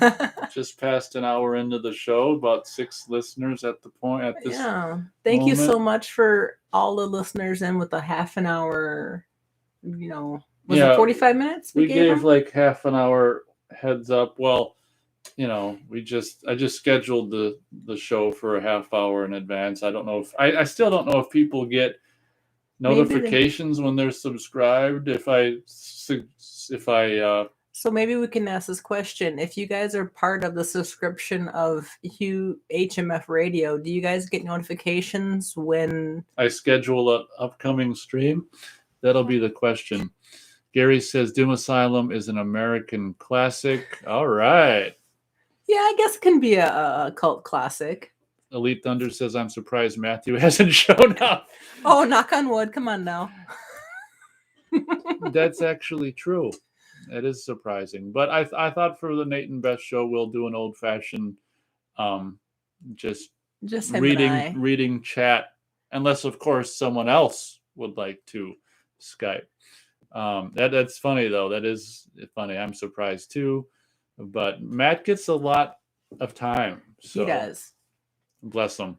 So Austin says, have you seen Sorority Babes in the Slime Ball Bowl-orama? Yeah, I've reviewed the movie in Blu-ray on this channel. Yep, I have. And looks like CSNET answered a question that, yes, he gets notifications. So that really helps. Thank you for answering that. That's good to know. Jerry says, before I continue on, feel free, anyone, to watch my review of the movie and Blu-ray of Sorority Babes in the Slime Bowl-orama that I put on the channel a couple years ago. Gary says, as cheesy as Freddy Krueger lines might be, the first Nightmare is still gloriously effective on the big screen. They re-released the 4K version last October over here. That's fun. Gary, you've just stolen my heart. I don't think I've met anyone on this channel that has as much adoration for Freddy Krueger as that statement just said. So I appreciate that deeply. Thanks. How do I say Jerry? I think Jerry. Jason says, have either one of you seen Elvira, Mistress of the Dark? I think it's just Dark, the movie from the late 80s. Great overlooked horror hybrid, doesn't get enough attention, love. I may have seen it when it came out on home video. I don't think I saw the movie, but I have seen the Elvira show. So if Right. it's anything like the movie, awesome. Or Might if have it's to look anything that like up. the show, you mean? Yeah. Oh, She's seen thank the you. show, not the movie. Yeah. I like those kind of goofy shows that talk about the movie history and Scream Queens and stuff like that. I can't remember. I may have seen it right after it came out on home video, but if I did, I don't know. Obviously didn't leave a huge impression. Jason says, never get notifications on anyone on here. Sorry. Oh, but at least you showed up. Thank you. Gary says, anyone seen Uncle Peckerhead? Great film. Uncle Peckerhead. No, we just talk about non-adult movies here, don't we? Just kidding. What is Uncle Peckerhead about? I kind of have an idea, but I could be wrong. But I don't know. I was going to say something to Jason. Damn it. Sorry that you don't get the notifications. Oh, that's right. Maybe your psychic ability, lets you know when we're on. I don't know if Jason's is subscribed or not. That's that true. Could be a problem. Elite says, have you seen Microwave Massacre? I have. That sounds fun. Yeah, well, that's where is it ends. Doom Asylum fun? It's probably on par or worse than Doom Asylum. No. Now I almost have to watch it and see if it's anything. I'm trying to find something worse than Doom Asylum. Ben Stiller's dead in it. Oh, I'm not a big Ben Stiller fan. See? But no, I'm trying to find anything worse than Doom Asylum. Microwave Massacre might be up there. That used to be on Tubi. Is that still on Tubi? Obviously I'm not going to pay money to show Beth this stuff, but microwave. Wait, am I going to be scared of microwaves if I watch this? No. Okay. Because that's my life, is cooking with the microwave. I'd say it's on par with Doom Asylum. Maybe not as annoying, because there's really annoying parts of Doom Asylum. That band that's trying to sing, and oh my horrible. God. A buddy of mine got a VHS of Microwave Massacre probably in the late 90s, early 2000s. So he saw it first, and I think he showed me some of it back then. And I don't think I saw the whole thing until years later, when I think the Arrow video version, Arrow video scan was on Prime, Amazon Prime for free if you got Prime. So I saw the whole thing, and it's just like, oh, didn't miss much. Jason says, he is subscribed. Never get dings on any new videos. Don't want to go in and mess up my account, though. Oh, that sounds really horrible. Yeah, one thing I'd recommend for people that, enjoy this channel is, just basically have the channel bookmarked or something and check it out every day and see if there's anything new. So Jerry says, did Beth get scared of microwaves after watching The Last House on the Left remake? Actually, I don't think she's seen The Last House on the Left remake. Either have I. So we showed the original. But so what do microwaves have to do with The Last House on the Left? Well, apparently something to do with the remake, which we both haven't seen. Oh, maybe they put a microwave on someone's head or something. They must use a microwave in a... That might be something else to look at. Yeah. We'll leave that for last. So honestly, I can probably say no. Neither of us, Jerry, have seen Last House on the Left remake. So that's the answer to that. C-Snap says, are you Sasquatch movie fans? If so, check out The Legend of Boggy Creek. Great, creepy 70s done documentary style. Bigfoot. I get it. Oh, yeah, I've got that on DVD. Oh, that sounds fun. That's the guy who would go on. I don't know if that's before or after he made. I think that's before he made The Town That Dreaded Sundown. I don't know if I've shown you that either, because it's got a lot of annoying women screaming in it. That just reminds me of Harry and the Hendersons, where they have the Bigfoot living with them. Oh, yeah, that 80s? Was a big movie in the late 80s. C-Snap laughs out loud. I thought he put that foot there because there's a character in Boggy Creek that he lives out in the woods himself, and the narrator is like, this guy limps because he once shot part of his foot off during a boating accident. I thought that's why he put the foot there, but I think you're probably right, Beth. Okay, so it's before he made The Town That Dreaded Sundown. Austin says, have you guys ever read the Exorcist novel or Legion novel? I have not. I have not, sadly, but I do like both of those movies. I haven't read Legion. I have not seen. She's probably not. No, Legion, Oh, I think, Legion. is Exorcist 3. Yeah, we saw that. That sounds That's familiar. great. As people know me, people that know me know I love Exorcist 3. Jason says Amazon is upping the price of Prime to, oh my God, 150, which seems high since their shipping and handling is horrible. Unless, yeah, my mom's got it, so she's the one who I use. I actually haven't been using it this winter much, even. So I don't know how long. That's a question I'm going to have to ask.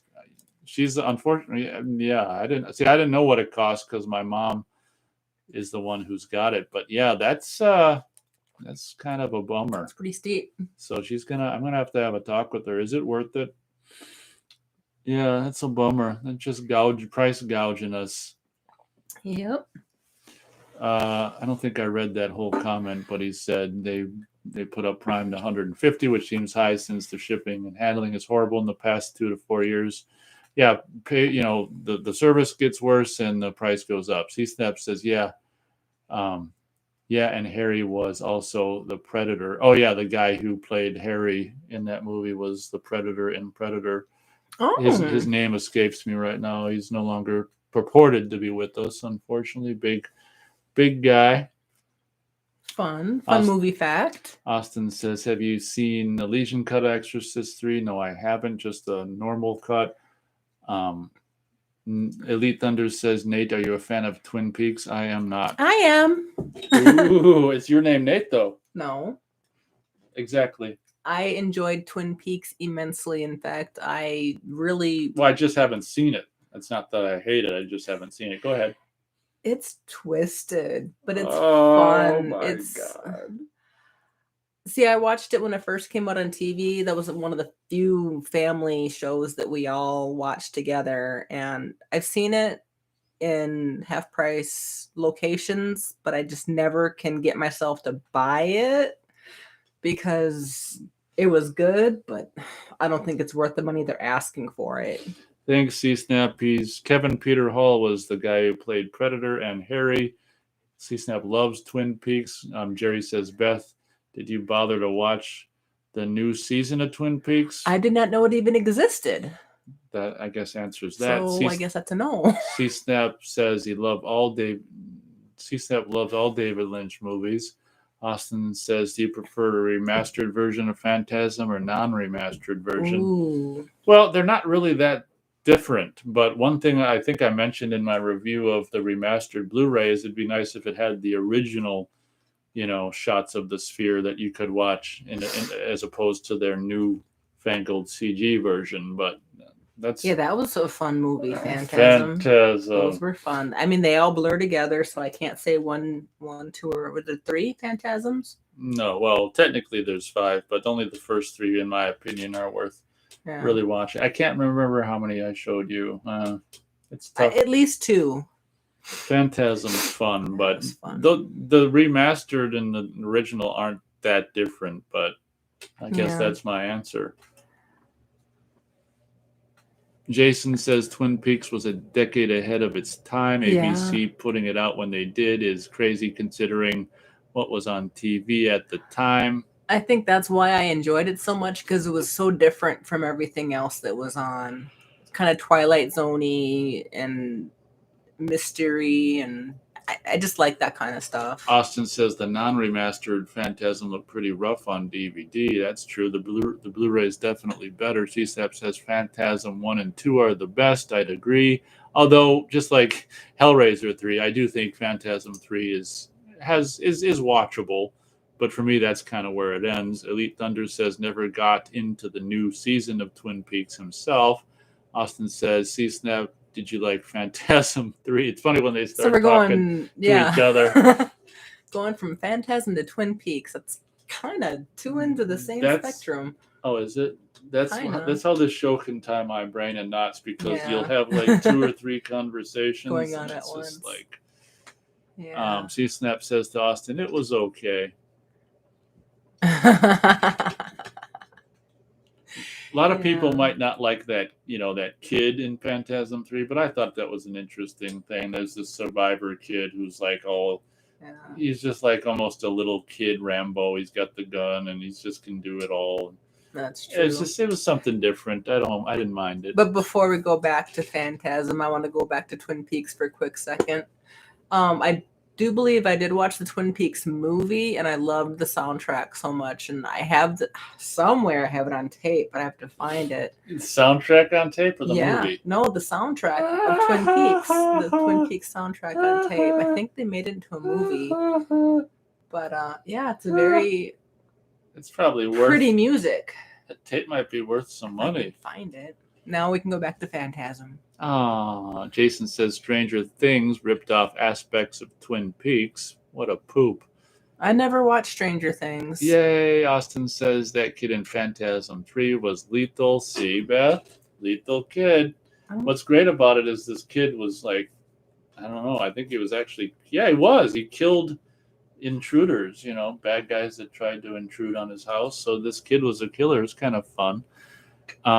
C-Step says great soundtrack. Beth agreed. Yeah, beautiful music. Do we think that her tape soundtrack is worth money or not? You can look it up. I'm asking. I gotta find it. I'm gonna ask the people what they think. Oh, by the way, I don't know if it's still on there, but if anyone's interested, I can't believe it. There's a Terror Train original poster on eBay for $20. Buy it now and like $3 or $4 shipping. That's a pretty good price, and I've already got one, so I don't need it. But again, if anyone's in the market for a Terror Train poster, I'm gonna just see if it's still there. Otherwise, it's stupid for me to be talking about it, right? Right. And it kind of gives us a break from. See, this is why I don't have my phone, because sometimes I get sidetracked onto it. Yeah, it's probably best you don't have it. See, now I'm just, next time I see Twin Peaks, I'm going to have to buy it because it was really good. Like a good portion of my adolescence was watching Twin Peaks. And now I'm thinking Twin Peaks and looking at Terror Train just kind of threw my mind into a little loop. Is it still available? Someone buy it, and I'm just trying to click lowest first. Oh, no, it's still there. Terror Train 1980 poster, $20, $3.19 shipping. Buy it now. That's a hell of a deal. I was tempted, but I'm like, well, I don't need two of them. And that's on eBay? That is on eBay. All right. Pretty fun. Okay. Oh, God. Gary says, Uncle Peckerhead, he drives a van for a band and changes into a monster cannibal for 15 minutes at night. And then Gary retracted a message. Jason says Lost Highways is a film that could, in many ways, fit into Twin Peaks. Nobody talks about Lost Highways. It's another David Lynch or whatever it is movie. Okay.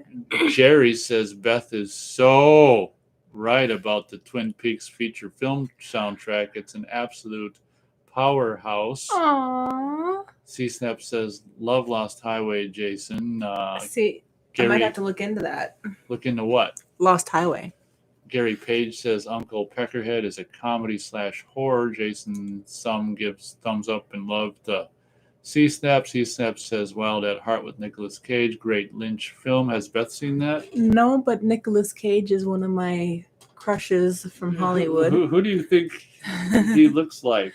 I think Nicolas Cage looks like Nicolas Cage. Oh. No, actually, I think Nate looks a lot like Nicolas Cage. Who? They might have not understood you. I think Nate, as in the Nate and Beth show, looks a lot like Nicolas Cage. And he can sound like him too sometimes. Sometimes she calls me Nicky Cage. Yeah. When he's all sleepy. He sounds a lot like Nicolas Cage.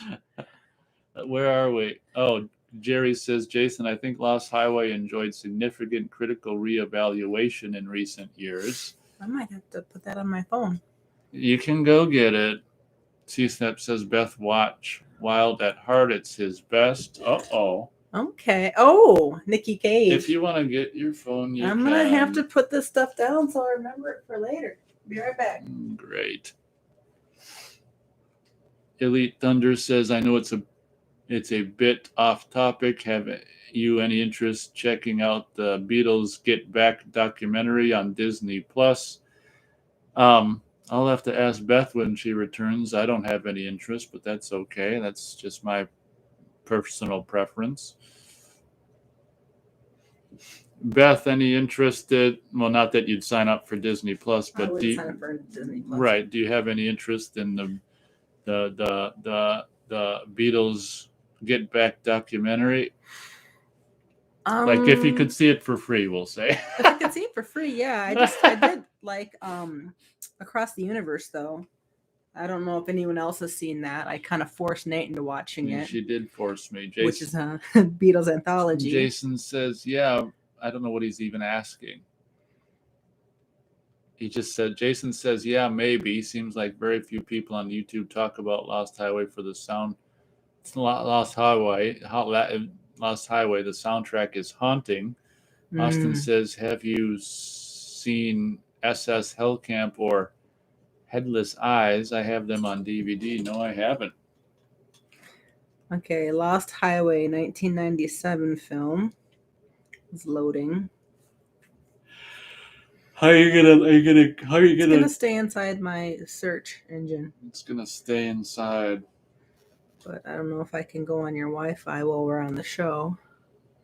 You can. Oh, it's turned off. It's because it's right here. I don't like to fry my brain, so it's turned off. Okay. Ooh. Okay.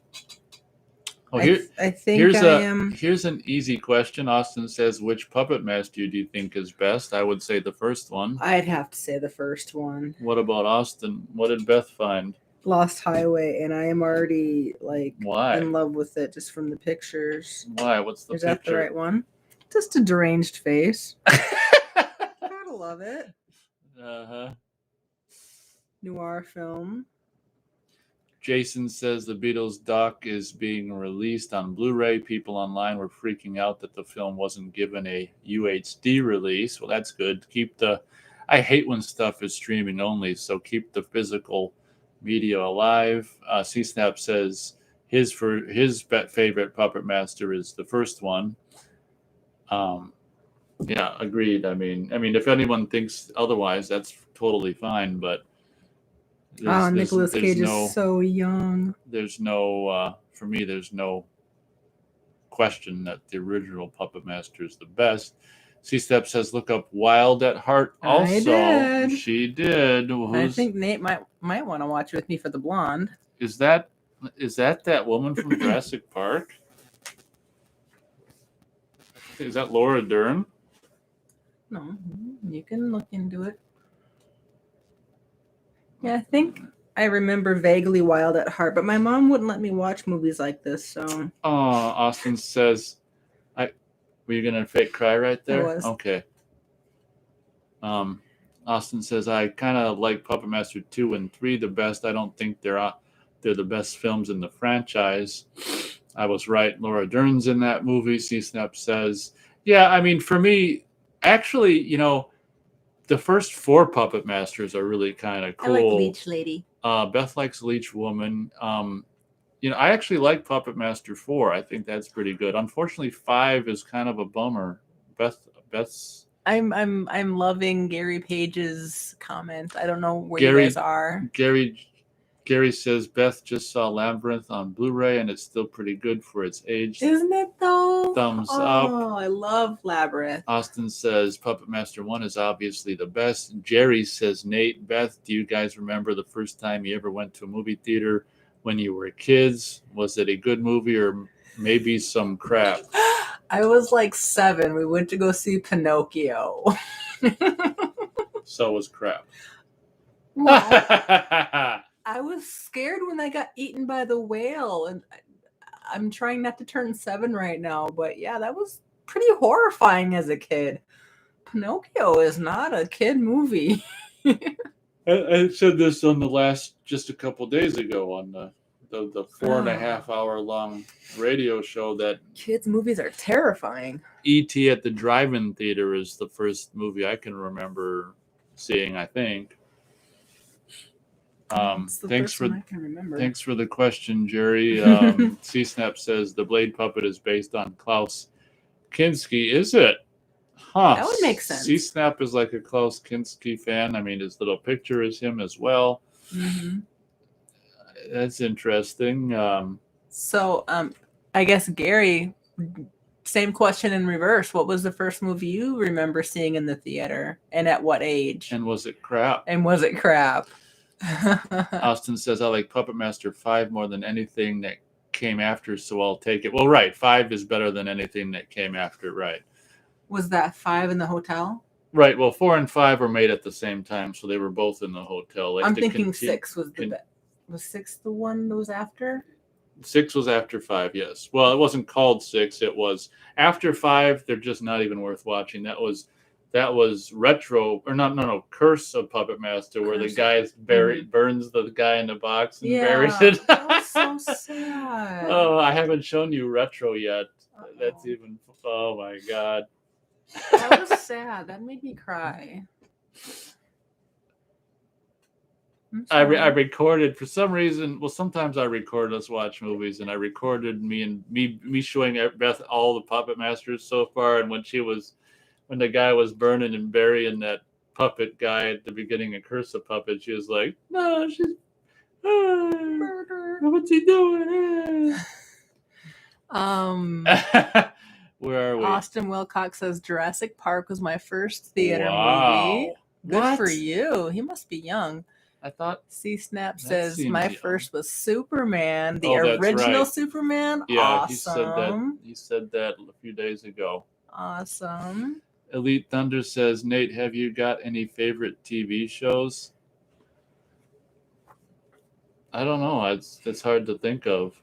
Why? Nate doesn't really watch TV. Well, it'd be stuff from the old days growing up, like nothing 60s, current. 70s. Yeah, nothing current. It'd be like Quincy M.E., I just got the whole season. Chips. Yeah, stuff like Chips, Quincy M.E., Murder, She Wrote, Knight Rider. Night Court. Well, that's, comedy. Yeah, like Family Ties. MASH. How could we forget MASH? Cosby Show. We haven't watched Cosby Show together. But I see it on your I haven't wall. watched it. Those are some that I can think of. Why I can't believe we haven't said Twilight Zone, Outer Limits, Star Trek Next Generation, Star Trek Voyager, not so much Deep Space Nine. I have no idea how that went 7 seasons. Fuck. Deep Space Nine, that's with all of the boring characters just doing nothing. Yep. Okay. Wait, isn't that with the guy Cisco? Yeah. Okay, I like Deep Space Nine. Ugh.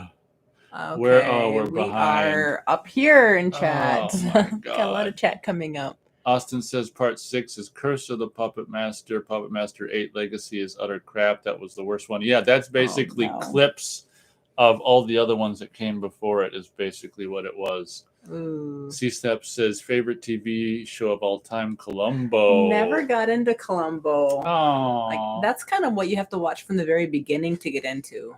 It reminds me a lot of Monk. Sorry, I can't get into Monk either.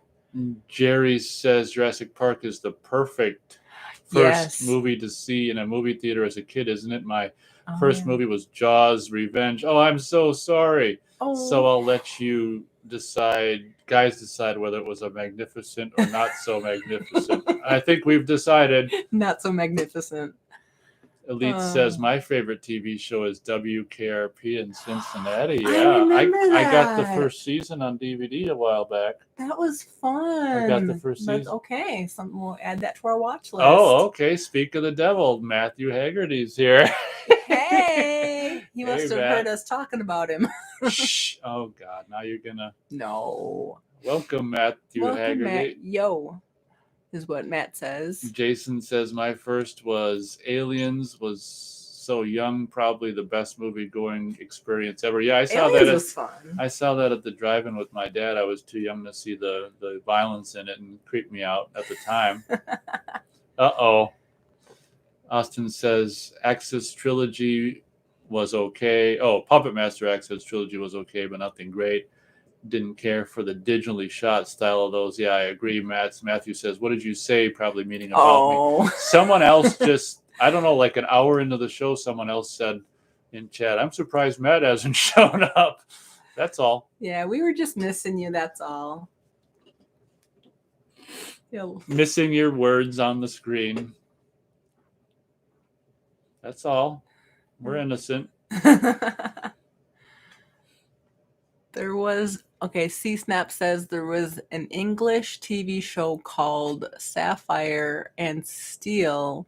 It was a great sci-fi series. The X-File was loosely based on it. I can't say I've seen that, but if it's anything like the X-Files, it probably would be a good show. Austin says there are Puppet Master comics. That's true. Oh, and Beth, I should actually do, I've been meaning, there's so many things to do videos about. I've been meaning to do a video about this. You were just the sweetest. Was it last year? I think so. Beth was the sweetest girlfriend in the world. She gifted me, surprised me with the NECA Puppet Master figures, didn't you? Oh, yes, I did. Yes. Which were a lot freaking smaller than I thought they would be. That was kind of a bummer, but thank you for them. You're welcome, sweetie. And I had to find something he didn't have. Oh, they're cool, but be warned, they're really small. They are but small. I guess because puppets are small. Matthew Haggerty says he was at store. Okay, cool. At the store. Shopping for necessities is always good. Austin says Full Moon put out quite a few comics in the 90s. I think I have the very first Puppet Master comic. See, now I'm kind of thinking I missed out on an entire world of comics, graphic novels. Life's, it's hard to see and hear and read everything. Yeah. See, I was reading Stephen King when I was 10 to 14 to 18 years old. Oh, Bethel like this. C-Snap says kind of preferred dolls to Puppet Master. Beth's face went bright. Okay, the sun is not as bright as my face, but my face is pretty close. Oh my God. That's how bright you made me smile. Thank you. I love dolls. Austin says, Austin says, do you remember when Full Moon launched Full Moon Direct in 96? I wasn't online in 96, so I didn't really get online till like 99, 2000. So no, I don't. Gary Page says hi to Matthew. Elite Thunder says my favorite Full Moon movie is Intruders, 1989. Now that's not a Full Moon movie though. I don't think they just distribute it. I think, but I could be wrong. That's as far as I know. They just distribute it or whatever. Gary says Star Wars 77. I think that's his. Is that your first? Is that his first movie going experience? That would be an awesome first movie going experience. Way better than Pinocchio. So. Better than what? Way better than Pinocchio. That was Jaws scary. 4. Austin has Dolls on Blu-ray. Yeah, so do I. That's me and Beth watched it years ago, and then I think we watched it last year again. Yeah, I think so. Well, because for a long time I thought I was imagining dolls, and then here comes Nate, because no one I knew of remembered it. If you talked about it to someone. Can people hear Beth okay? She's further away from the mic than she should be. But I talk loud, so I don't want to, pull people's ears off. Matt says big crowd here today. Wow, yeah, it's like huge. We only gave like 30 minutes notice. It's like that when we don't give notice, we have a bigger crowd, and when people know exactly when I'm going to go on my show, I'm talking about my show. Oh. They don't show up. Yeah. C-Snap says, wasn't Tourist Trap Full Moon? Loved that movie. Well, that was before Full Moon, but it was a Charles Band movie. But it was before he formed Full Moon. But you might as well call it a Full Moon movie because it's Charles Band executive produced. And I've said this a million times. In my opinion, that's the best movie that Charles Band has had anything to do with. That's right up there with Dolls. That I've seen. I haven't seen them all, of course, but Tourist Trap is just so freaking awesome. I really should do a new review of that because I did a review a long time ago and it was like 5 minutes and it was really short. Yeah, I think you should redo that one. Review it? Yes. Yeah, that's great. Jason says knowing Full Moon, that early website was probably garbage like GeoCity. Oh my God, I remember GeoCity, I think. Site, Austin says, would have been cool to have ordered Laserdisc off Full Moon website back in 96, 97. Well, this obviously was sometime after 2000, but I actually did order Robot Wars Laserdisc from them. And I don't think I've seen the Robot Wars Laserdisc might be really rare because I haven't seen it on eBay or anything. So I'm glad I got the Robot Wars Laserdisc. I'm not even sure where we are in chat. Oh, Matthew Haggerty says, I think because it's a weekend versus weekday. Yeah, probably. Makes you wonder. Well, no, I can't do my radio show during the weekend because I'm with Beth. So then we do the Nate and Beth show. Matt says, everyone is back to the grind. Yeah, Boogeyman vacation is over, unfortunately. I added the unfortunately. You're probably right. Austin says, Jason, I've seen screenshots of that website back when it launched. It looked pretty much the same as it does now. You just had to order the VHS Laserdisc instead of DVD Blu-rays. That's interesting. Elite Thunder says, Nate, do you own any Waxworks records? I don't do vinyl. Are we talking about vinyl only? Yeah, I don't really do vinyl, do I, Beth? If I did for a while, and you know what? I've got some original vinyl releases of. I got the original vinyl release of Tourist Trap soundtrack from the 70s, and I've also got the original vinyl release of Slumber Party Massacre soundtrack. I don't have any records, but I don't do vinyl anymore. I got those. Well, I don't think you can get the Slumber Party Massacre soundtrack in any form these days. But since I got the vinyl for Puppet Master, Full Moon has since put it out on CD. I only got it for the music because I wanted to put the record on CD. Because the music and Puppet Master, or did I say Puppet Master or Tourist Trap? Fuck, I think you said Tourist Trap. Because the music in Tourist Trap is just amazing. So that's my take on vinyl, / Waxworks records. Jason says to Austin, okay, I wouldn't trust Full Moon with my credit card. That's just me. Yeah, I've bought stuff from them over the years, and I've been lucky, but that doesn't mean everyone's going to have the same luck. But it's good advice. I see I understand what you're saying. Giving Charlie Band your credit card number might not be the not best, advisable. Buy at your own risk. Beth's looking up Twin Peaks. Oh, was a 2017 Twin Peaks movie? That's interesting. Any people have any feedback on the 2017 Twin Peaks movie that Beth just became aware of? Yeah. I do remember watching the 91 movie. That was fun. David Duchovny. Why couldn't I think of his name earlier? Mulder. I think C-Snap got some feedback for the 2017 movie, if I'm understanding correctly. He said, yeah, it was great. Okay. I'm just putting it all in my little history, so I'll be able to remember it, that we looked at it. So is it like a remake, or is it like a different spin on it? Is it like a prequel, sequel? Oh, it's on Netflix. I won't be able to watch it. Well, maybe. We do have the one friend who has Netflix. Yeah. So. Who knows? So much to watch and no time. So little time, I know. Our weekends just fly by. C-Snap says continuation. Oh, that piques my interest. Ha ha. She didn't know what she did. No pun intended, but thank you. Uh-oh. Look at what Matt says, Beth. I am not going to read that out loud. Well, I wouldn't be surprised, Matt. Oh, you mean, because Beth might not know about that show. I'm not going to say it out loud, but there was a couple of years ago, there was like a show, I think, with preteens or tweens and kind of sexualizing them. Okay. Yeah, well, we don't pay for Netflix ourselves. We have a friend that has let us use it in the past. Thank you, We have friend. access to Netflix, but we don't have Netflix. Yeah, I'll put it that I way. won't pay for it myself. Yeah.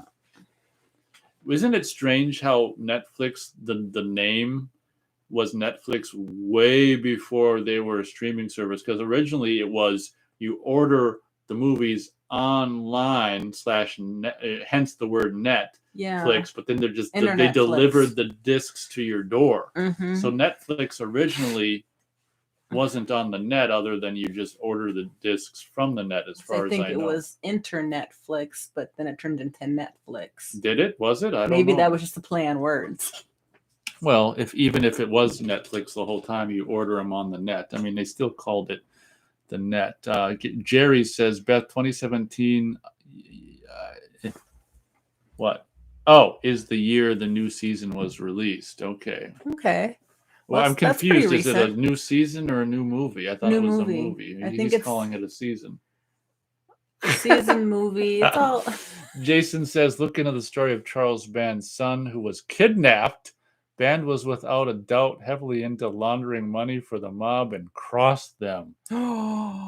Wait, what movie is this? No, it's a supposed real life event of Charles Band's son being kidnapped. Was he ever supposed to have gotten him back? Austin says Jason's son had to take the risk to get those box sets. Oh yeah. You had the Puppet Master ones, or I guess they did more than Puppet Master box sets. Jerry says the 2017 season of Twin Peaks is a direct continuation of the first two seasons. It directed entirely by the David Lynch. Hey, give Jerry some leeway. Oh yeah. Leeway given. Elite Thunder says waxwork. Yeah, I probably couldn't type in Russian that good, could I? No, you couldn't at all. I couldn't at all. No. Wait, let me try. Bleach. I don't know how you spell it, but that's bleach. Okay. No, actually, it's not bleach because it's EACH. Not Elite Thunder says Waxwork Records is bleach. a company that releases cult movies soundtrack on vinyl. Yeah, I'm aware of them. I don't have any of them myself, but thank you. Because I'm not into vinyl. If they put stuff out on CD, I think they put stuff out on CD as well. I'm more of a CD guy, or I'd even do digital download. What's funny is I'm going to cut you off for a quick second. Thank you for joining us, C-Snap. He says, hey guys, I got to go. Great show. Thanks, Nate and Beth.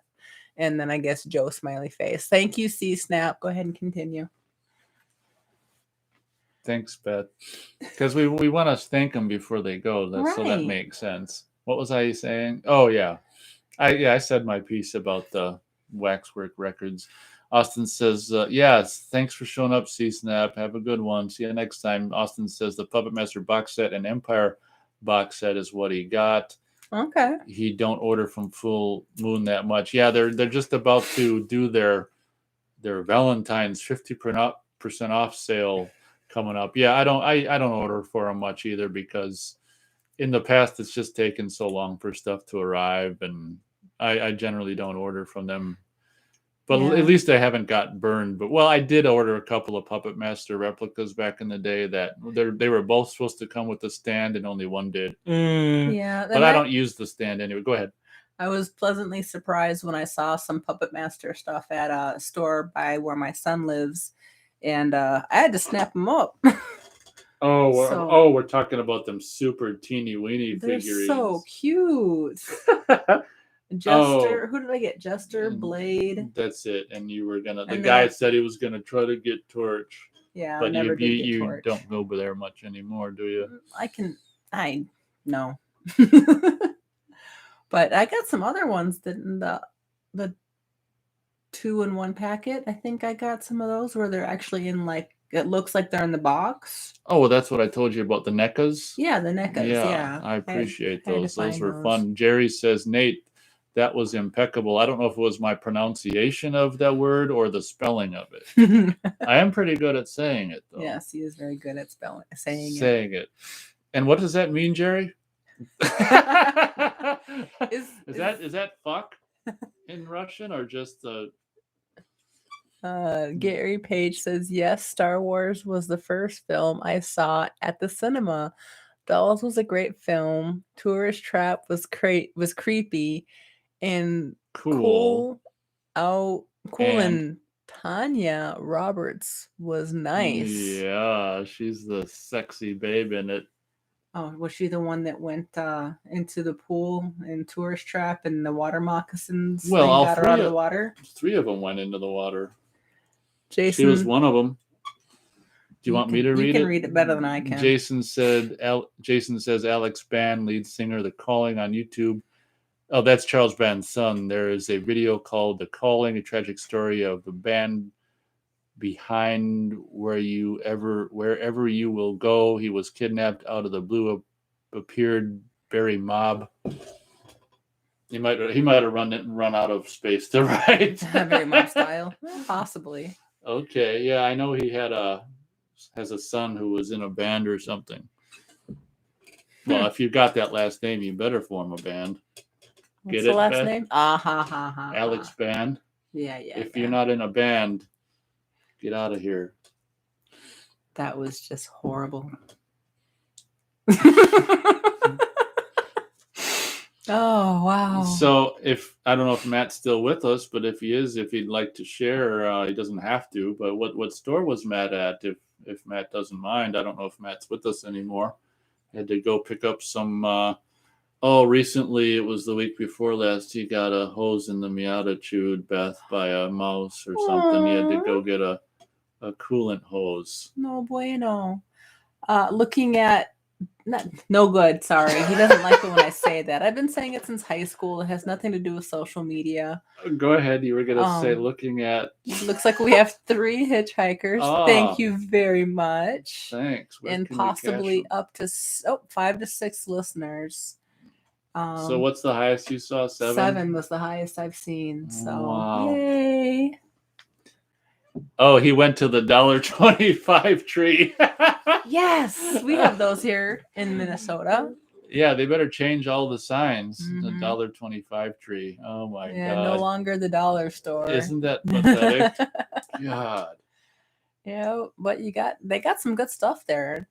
That's where I get candles, don't I? Yeah, Beth? we get candles there. We got just different stuff there. Just don't knock the dollar store. Well, now we've got a good reason to knock it.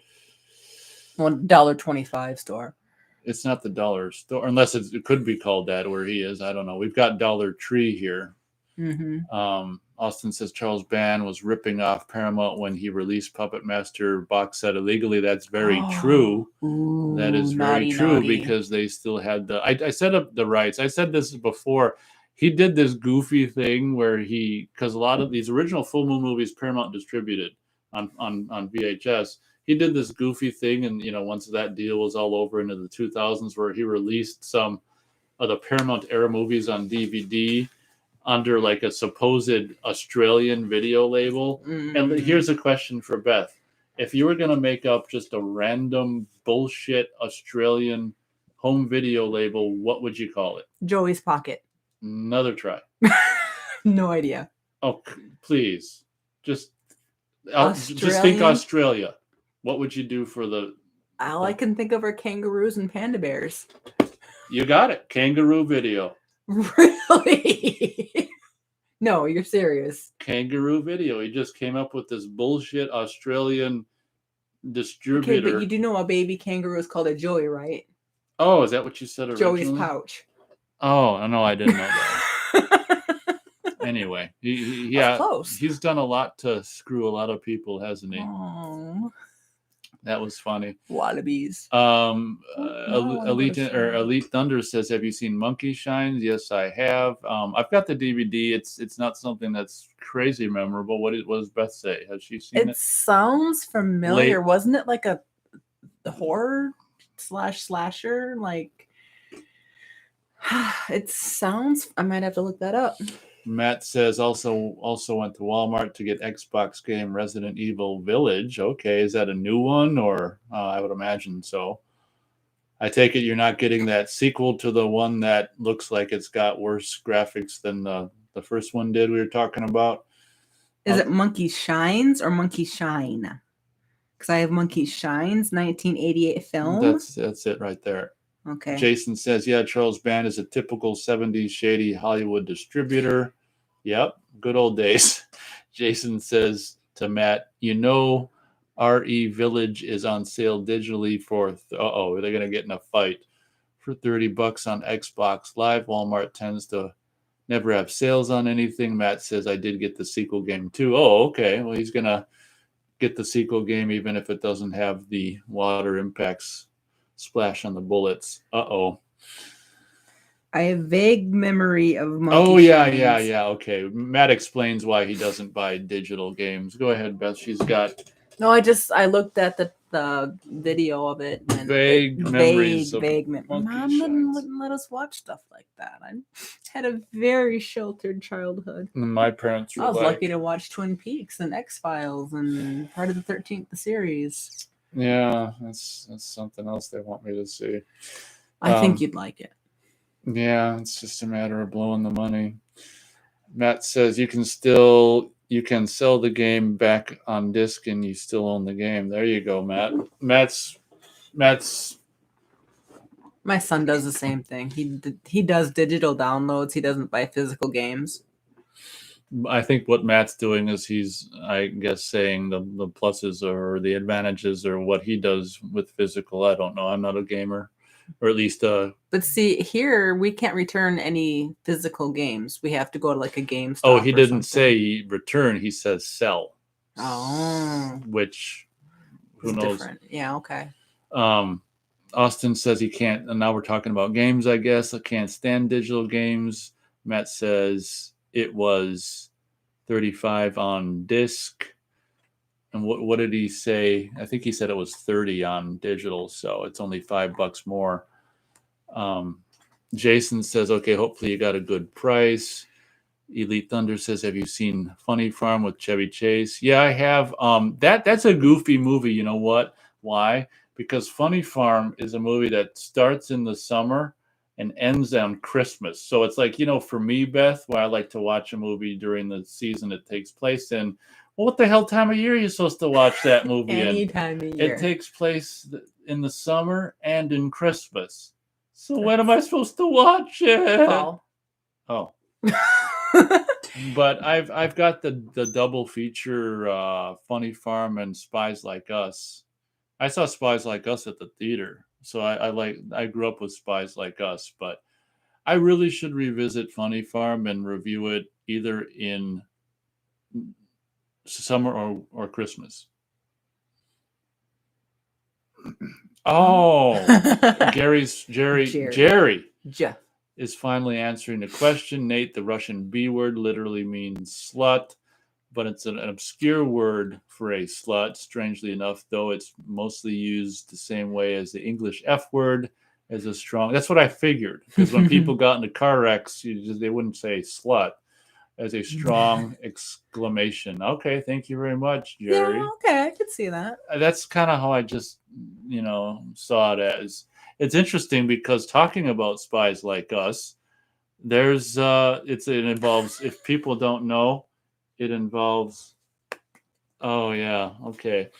It involves Russians, and it's a movie rated, I think, PG or PG-13, Spies Like Us, and when the missile goes off at the end, one of the Russians in the movie actually says that, which is kind of probably not a word that should be said in the movie rated anyway. No. But because it's a different language, they could get away with it. Exactly. Jason says, that's not bad. Okay, 35 fair considering how new it is. Jason's understanding. Austin says, Puppet Master versus Demonic Toys is on Tubi. Do you want to put that in your phone or so we remember? Puppet Master versus Demonic Toys. It's not an official... It's not a full moon movie like someone else did it. Doesn't that got Corey Feldman in it?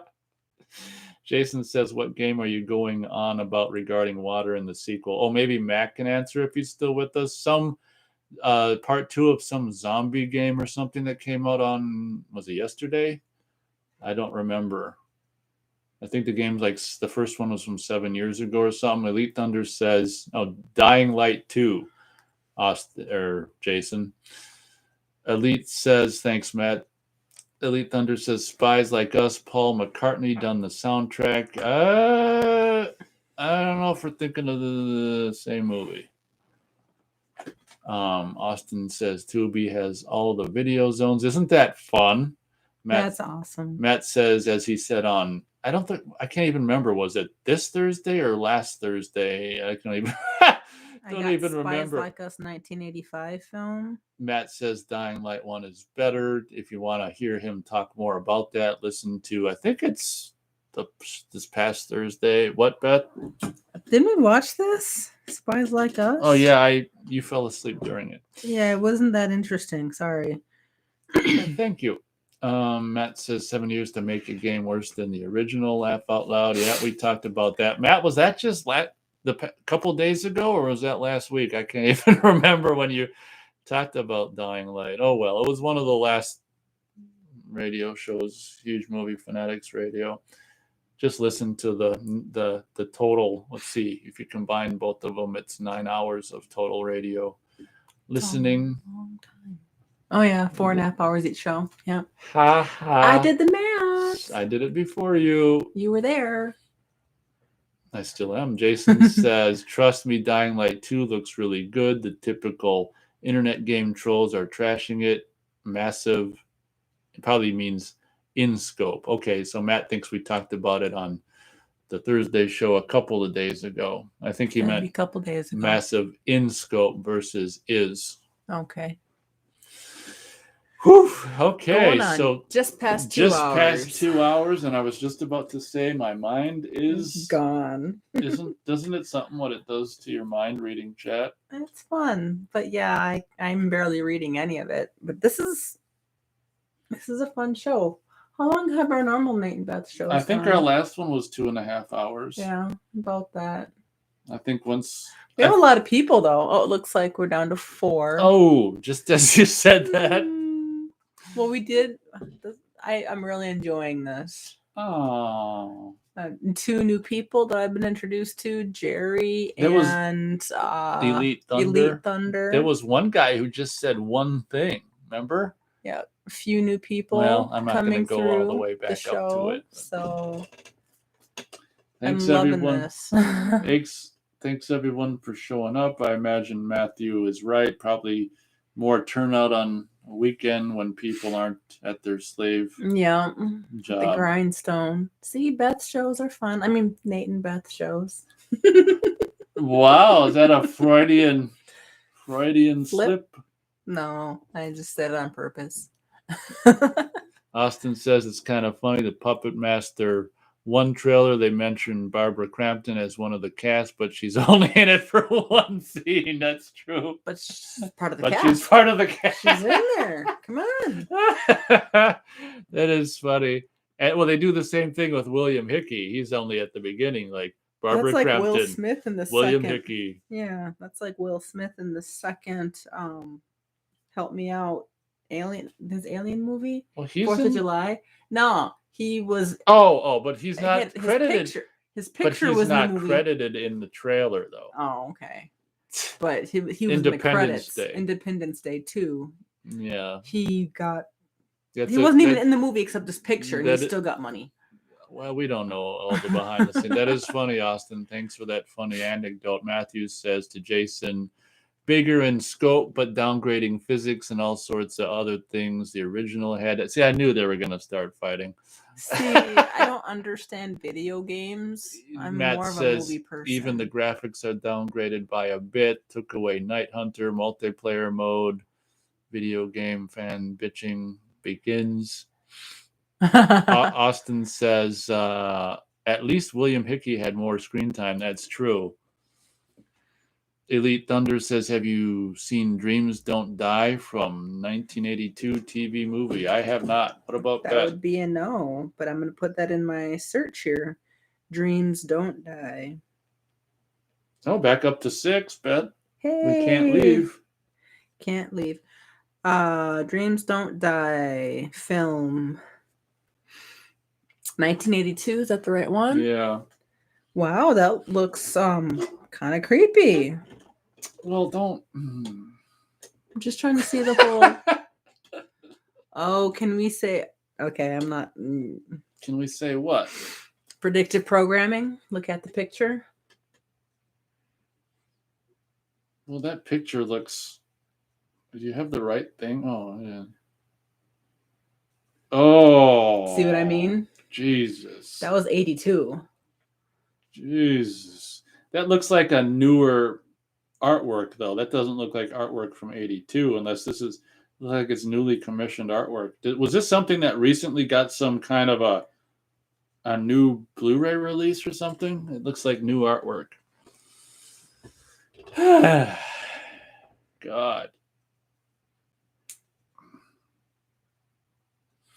Any idea, like, are you feeling hungry at all or not?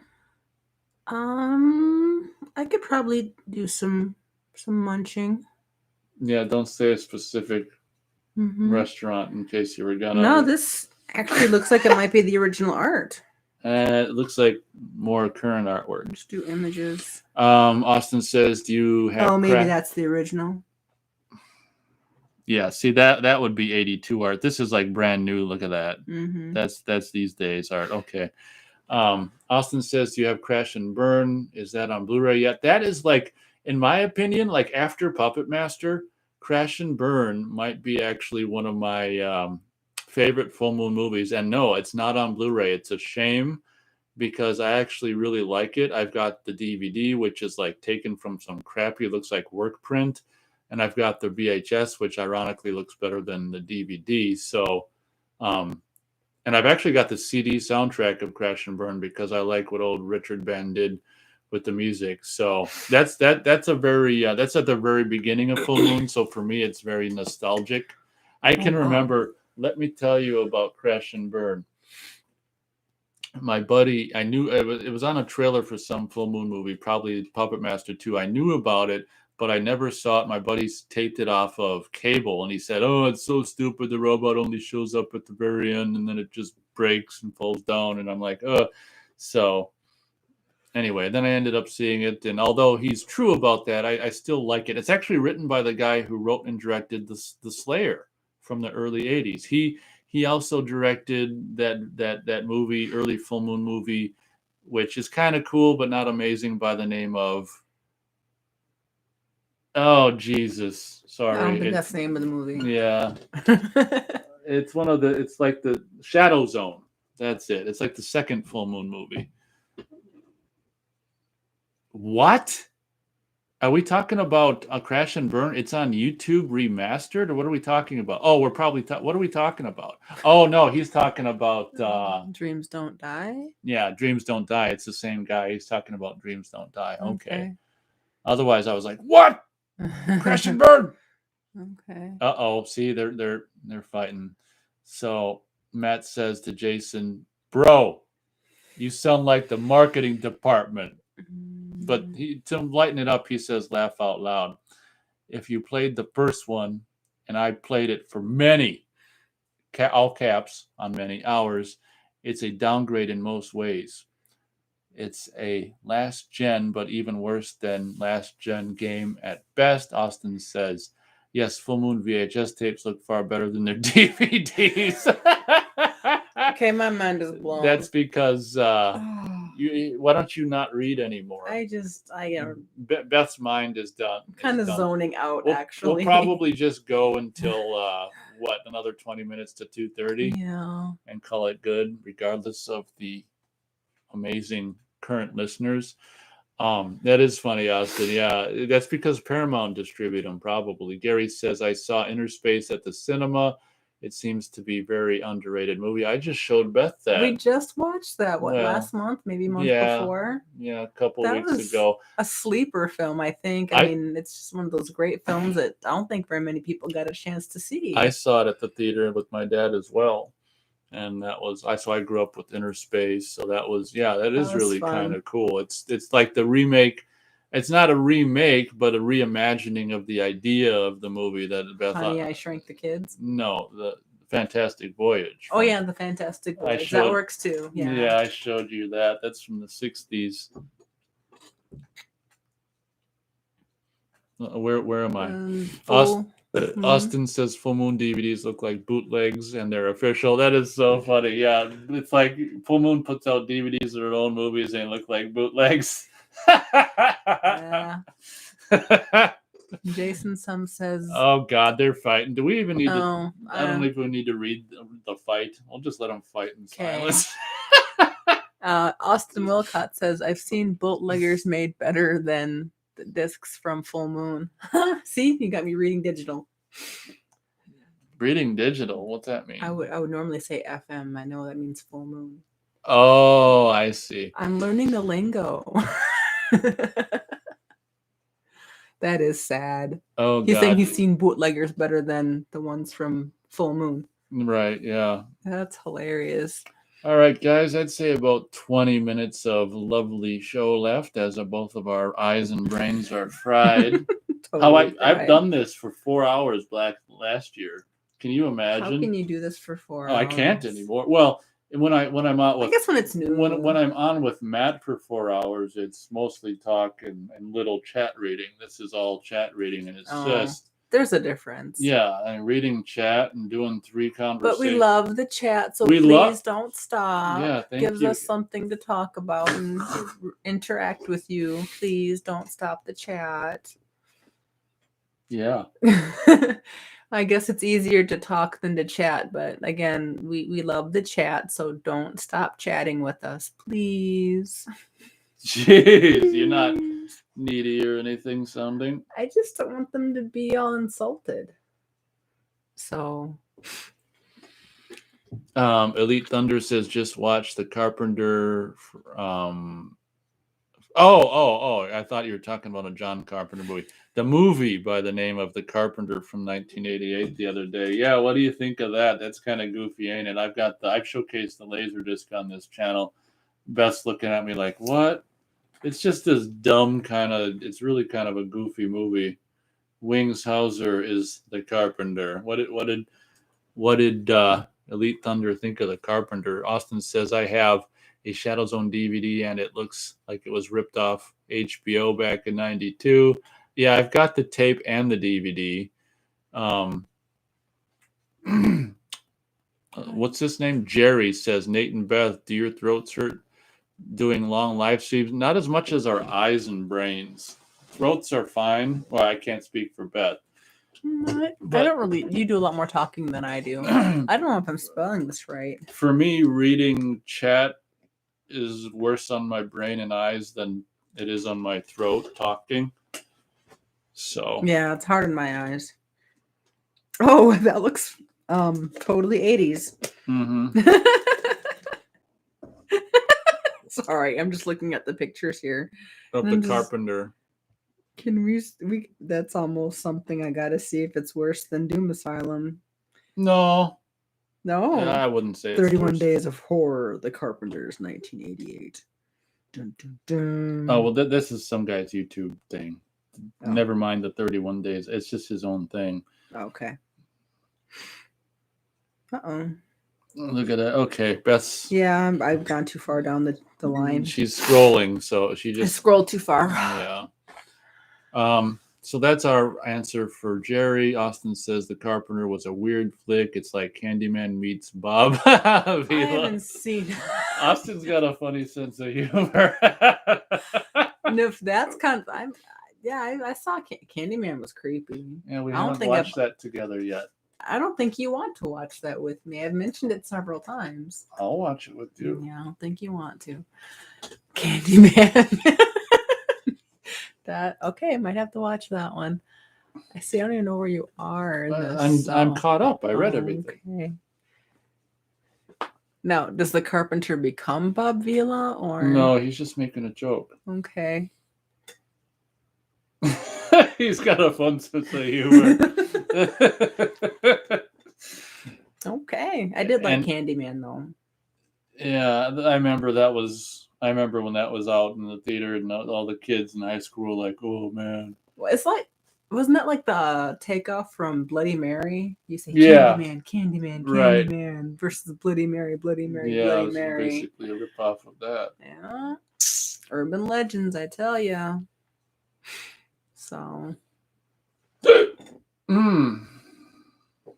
So there you go. Coming up on 15 minutes of show left as we avert our eyes from chat to try to survive. Let's see. Elite Thunder says The Carpenter is just a goofy 80s movie, but that's when the movies were really good in the 80s. Aww. There was very little computer graphics, a lot was stop motion or cartoon, and very imaginative for the time. I mean, the gore was kind of goofy, but they did what they could with what they had. And in the time it was awesome, but now looking back, now that we've got better graphics and better everything, it looks horrible. But growing up with it like I did, it just warms my heart to say, man, I'd rather watch this than what they're putting out now. I don't even know if I could agree with it. It looks horrible. I mean, I'd rather see something real compared to drawn in a computer. Well, I'm just saying with this generation. Well, this generation would say it looks horrible. Oh, that's trash. But growing up, that's what we grew up with. That's my childhood, man. Don't be messing with my childhood. Don't diss my childhood, Holmes. Don't bleach with my childhood. Oh my God. See, that's it, right? Pretty much. Where are we? Austin Puppet says, Master had some stop motion. Yes, it true. did. It was so cute. The first 5, after 5, the stop motion's done. No. They don't. Are you kidding? Puppet Master doesn't go digital. Why am I thinking something digital? I don't know. See, my mind is going to sleep. Oh, I'm sorry. Okay, so we're not going to talk. I won't read the fight. Yeah, sorry guys. You guys can bicker on chat. I'll just let you guys bicker. Jerry says, I would prefer the cheesy practical effects plus inventiveness of the 80s cinema over the glossy productions of today. Any day. That hurt. We're clapping. Right. That hurts.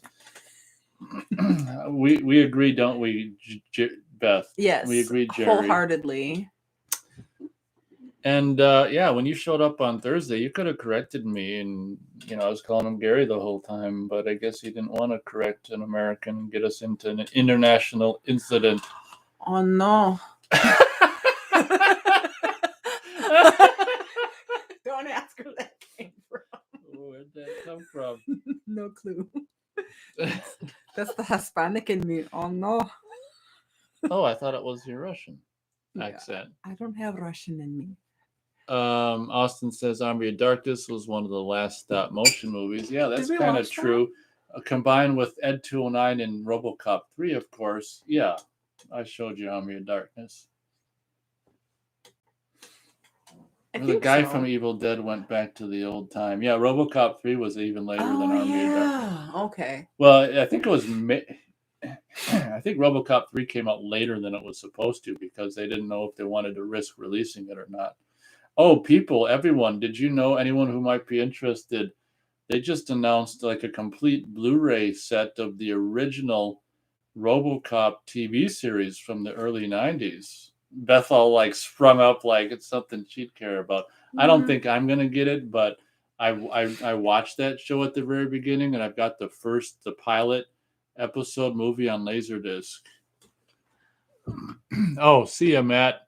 Have a good one, Matt. Good night, Matt. We'll be ending the show. I don't know. I kind of feel bad bailing on these people. I might try to go until we'll see. We'll see how it goes. It's more than half over. We'll put it that way. Thanks for showing up, Matt. We'll see you next time, Matt. We'll end eventually. You can listen to the rest of it when we're done, if you'd like. Enjoy the video games, Matt. We're going to wrap it up. I kind of 25 minutes. I feel bad bailing on all these people. I might try to go 30 more minutes. But Beth, you don't have to read chat. Okay. You don't have to look at it. If it hurts your eyes. Where the hell am I? Okay, so Elite Thunder says, yeah, I'm only 24 years old. I watch a lot of 80s slasher movies and can't stand new movies or any think anything to do with this generation. That is really interesting. Kind of a lot like Summerhill Cinema. You know, he's younger and likes the old stuff. Well, like my friend, she'd rather watch 80s movies than these newer movies. Are we talking about, we're talking about We're her. talking about the same person. Yeah, isn't that something? That says a lot for the movies made in the 80s then, because that and also the ones that made now, like they suck. Right. Well, they're just trying to recap they're trying to bring back a lot of the 80s movies. I mean, a lot of the movies that they're doing now, Child's Play, for example, they're remaking because it made so much money back in the 80s, 90s. Yeah, I mentioned that, Austin. He says, yeah, but RoboCop 3 was shelved for 2 years. It was supposed to come out in 91. Yeah, I kind of mentioned that after the fact. You're right. Austin says RoboCop TV series is on Tubi. Oh, it is. Oh, fun. Well, that's good to know. I'm sorry. Were you saying more? Mm-mm. Gary says, see you soon, Nate and Beth. Thumbs up. Looks like someone else is leaving. That's okay, as it's probably close to midnight in the UK. Oh, I guess Matt's not leaving. He thought we were leaving. Matt says, I wasn't leaving. I thought you were leaving. Laughing his ass off. We were thinking about it. It's I feel just, it's There's like, a lot of people in chat. We'll probably suffer until 2 hours and 45 minutes into the show. And then we'll... Who says we're suffering? It's just I'm the one reading all the chat, so I'm saying I'm suffering. You're telling me not to. It's because I don't want you to suffer like I am. Okay. We've just got a goofy person there in the bottom. Let's see here. Where am I? So Austin says also the RoboCop Prime Directives miniseries. I remember that is on Tubi right now. Jerry says I probably did not correct Nate's pronunciation of my name last Thursday because he was pretty inventive. Because guy. Russian Gary versus Gary Page. Okay, I was trying to differentiate me from the other Gary. I value inventiveness in people. I understand. Aww. Well, thank you. Well, at least now we don't have to call you Russian Gary anymore. It's Jerry. Russian Jerry. No, just kidding. Austin says that's because new movies suck. It's not age. There you go. Matt says everything's made nowadays sucks. Movies, games, music, everything damn near. We have a new person showing up. Okay. Yeah. So Ashton Banks says screen is black. Screen blank. Yeah, that's because this is the radio show. Like radio was in the 80s. Like in the 80s, I don't know how old Ashton Banks is, but in the old days, radio was sound only. This is a little bit of a show for, to harken back to the old days of radio when it was sound only versus sound plus image of some guy with a microphone up their ass. I'm just going to skip ahead to Ashton Blank's last comments. Ooh. YouTube is a visual forum. Well, if you don't like the show, we're not forcing you to listen, Ashton. Listen to Beth's tone. Oh, my God. It's my mommy voice. If you want something visual, go to another channel. There's a lot of audio only on YouTube. But anyway, we don't have to let him get our underwear. Him, her, it, person... Don't have to listen. Thanks for joining. Have a nice day. That was funny. You heard Beth's serious tone come out there. Where am I? Okay, Austin says, I think Orion, we should stick Matt on him if he isn't already. Matt, sick ass. Austin says, I think Orion should have just tossed RoboCop 3 in the furnace instead of releasing. Don't you love Austin's sense of humor? Austin's great. Yeah, you're right. Just picture Arnold Schwarzenegger in the 80s, and that's what I look like. And Beth, well, what do you look? Well, what's your person? What do you want Austin to envision for your appearance? I don't know. People say I look a lot like Rosie, but I can't think of her last name. She's Mexican. Okay, picture her for Beth. And the actress. Austin says some of the new games are okay, but not many. Elite Thunder says I work for independent local record shop in the UK. That's fun. Now Beth's trying to figure out. No, some people said I look like that person. Rosie Martin, not Rosie O'Donnell. I was going to say. Rosie Perez. Okay. People think I look a lot like Rosie Perez. So tape a picture of Arnold Schwarzenegger from Commando on to your computer screen and Rosie Perez together, and that's all the image you need. That's the Nate and Beth show right there.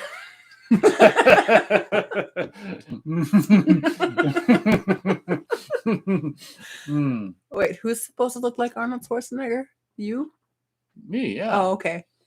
I think you look a lot more like Nicolas Cage. Austin says Rosie Perez. Matt says, I think he left already. Probably right. That was funny. I love when people come and lecture your setup. Yeah, Ashton. He wants to see that image, that video image of the mic in front of our faces where we can't see our faces, and the stupid game playing chair that everyone has in every video, and the stupid fucking background of this is a cute little thing on the wall. Look at this light. It changes colors slowly on the back wall. Yeah. It's a smart light. It's like, you know what? Just turn on your Bluetooth speaker, put it on, listen to us, and do the dishes, do the laundry, exercise. You don't have to. And not everyone watches YouTube. A lot of people I work with listen to YouTube because they're not allowed to watch it during there's work a lot areas. of music, audio only on YouTube. So anyway, you're looking at an album cover for the entire song. Ooh. We're letting him get to us, but I'm just, right. Him hurt it. I think they're not going to come back. Anyway, we said our piece. Jerry says, and we all can picture Ashton Banks, looking like the big whale shark from Jaws Revenge. Way to go, Jerry. That's awesome. Matt says the big boom mic covering half of the face. Exactly. Like people will be in videos on YouTube, and that's exactly we're not even kidding. See. Yeah, no, they'll pull it closer, and it's like the mic will be like 5 inches from their face, and then they'll be like, "Oh shit!" And they'll like while they're talking, and then they'll put it closer. Like, are you kidding me? Like it needs to be an inch from your face. Yeah. So. So where was I? Yeah, Austin says, I think Ashton Banks had to run to the bank. He's got to do stand-up. It's official. Yes, you do. I hope Austin does stand-up comedy. That's funny. That's awesome. Matt says also a lot of podcasts, audio only as well. He's still laughing his ass off. Yeah, it's just like if you got to look at something so bad, look at something. Yeah, and I said you don't have to listen to us if you want to find something visual. Have fun with that. Oh God. Matt says, and a lot of the time, people don't even watch the people who show their face when they do radio type shows. Yeah, right. Like I don't understand. Well, anyway, we're letting them dominate. I'm sorry. We're giving Mr. Banks, Miss It Banks, I don't know, Mr. Mishes, because Ashton can be male or female. Well, it's probably some teenager who's confused. That's true. I'm not going to touch that one. No, she's not, is she? Nope. All right. Well, I thought my tone was quite firm. That was funny. That was probably a first for them hearing that tone. I looked over at your face and it was all serious. That was my mommy tone, and if you don't like it, go away. Oh, she got so serious.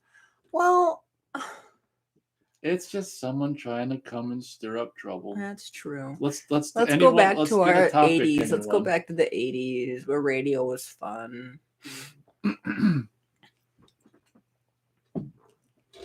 And I think we killed chat. Yeah. They did their job. They came up and killed the whole conversation. Looks like Elite Thunder asks Matt, "Are you excited for the new GTA?" That's Grand Theft Auto. Oh. Austin says Grand Theft Auto 6. Yeah, this will be good since Matt's kind of into games a little bit. This will be a good question. If he's still with us, we're down to 4 listeners. Sorry, there's nothing to see here. Nothing to see here, but if you listen, it's awesome. Yeah. Matt says to Elite, not really. Red Dead 2 was the most boring game I ever tried playing, and laughing his ass off again. Not to mention it'll probably be, Grand Theft Auto Woke 6. Yeah, you might have a point there. Beth you don't know what that term means? All right, someone explain in Well, can't you look it up on your phone? I don't want to make the show about that term. That's okay. She'll figure it out. I'll be a boomer. Here, No. Oh, no. Don't say that word. I'll just do... Woke. Yeah. I mean, I have an idea. Okay. Don't read it out loud. Oh, it's really short. It's like social Okay. Gotcha. justice. Okay. I understand now. Austin says, I'm sure blind people wouldn't complain about the lack of visuals on this. I'm sure blind people have an appreciation for this show. I bet. I bet all people. Well, apparently people who can see do as well. Yes. Well, yeah, I guess that came out a little short. Came out short? Yeah, like short-tempered. Matthew says Nate and Beth show is inclusive of all people, including blind people, like Ostick said. No, he's correcting himself there. Austin said. Austin. Aw, yeah, that's true. We try to be open-minded.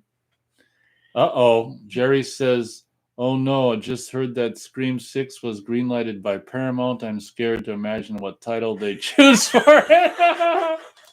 Oh, Scream. Probably Scream.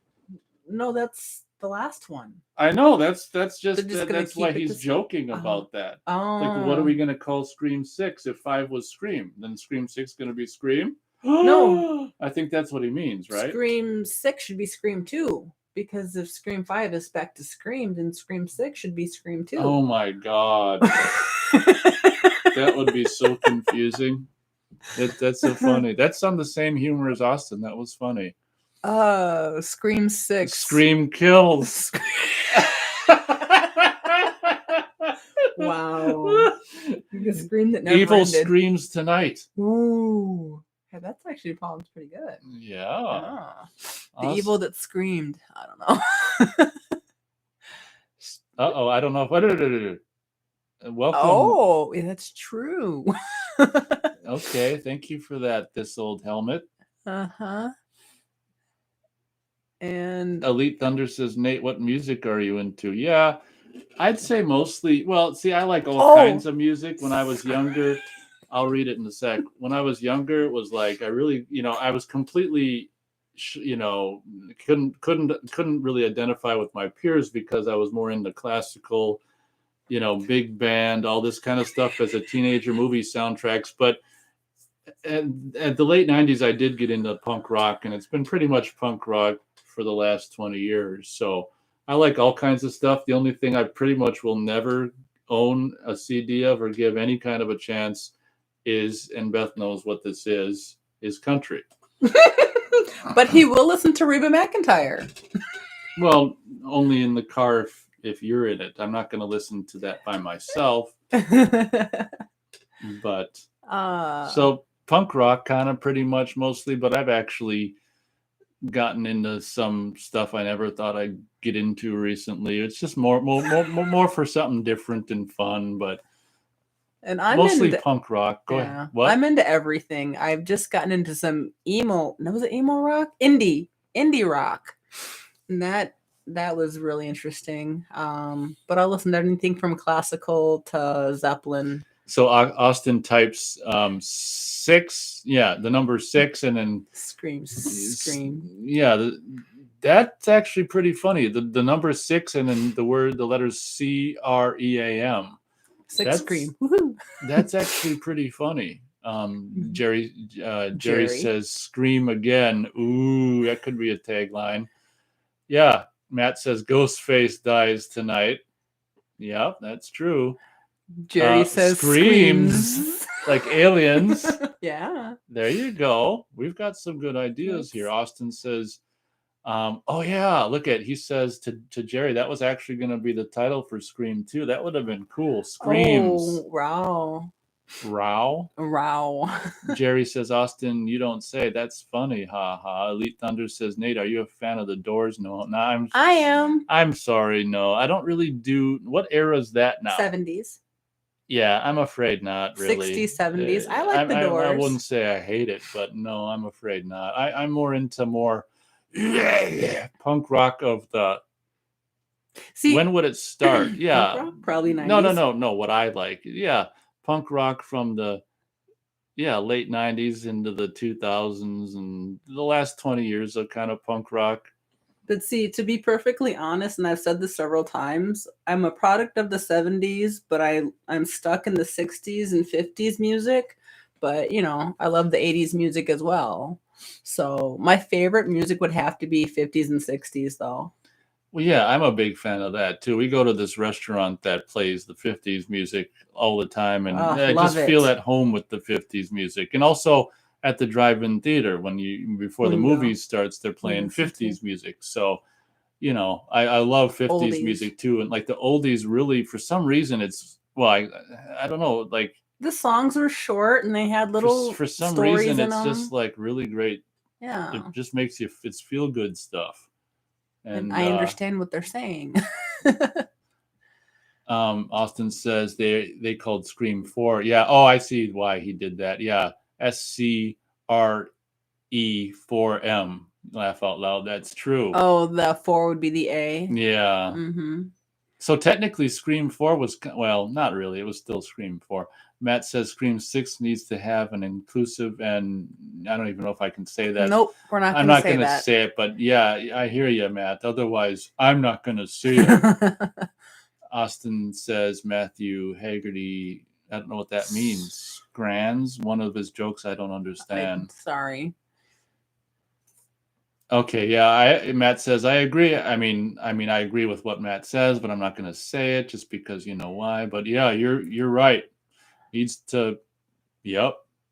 I won't see it on otherwise. Elite Thunder says, "Did you know Jim Morrison was a filmmaker?" No, I did not know that. I do like Jim Morrison though. What kind of films did Jim Morrison create or direct?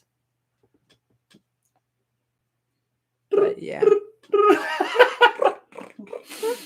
Crickets.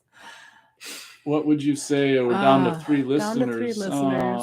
I probably scared people off with my mommy tone. Yeah. I think you're right. Anyway. We'll argue when the show's over. Jerry, what do I say? Jerry says music of the 50s and 60s at least had great melodies, something we can't do without these days. Yeah, that's true. But I don't know how much of the American music he heard. Well, I imagine the music would have been the same in Russia, though, in the era, though. So even if he doesn't know the songs we're talking about, maybe the Russian, I don't know. Who knows? Maybe. Why are you yelling at me, Matt? Oh, he just likes to, maybe he doesn't know he's in caps. Okay. Matt says, "What's Beth been up to?"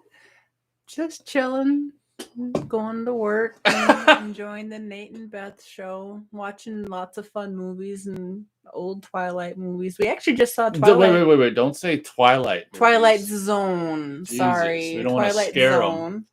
I did watch the first Twilight. I do have to put myself in the shaming corner for that one.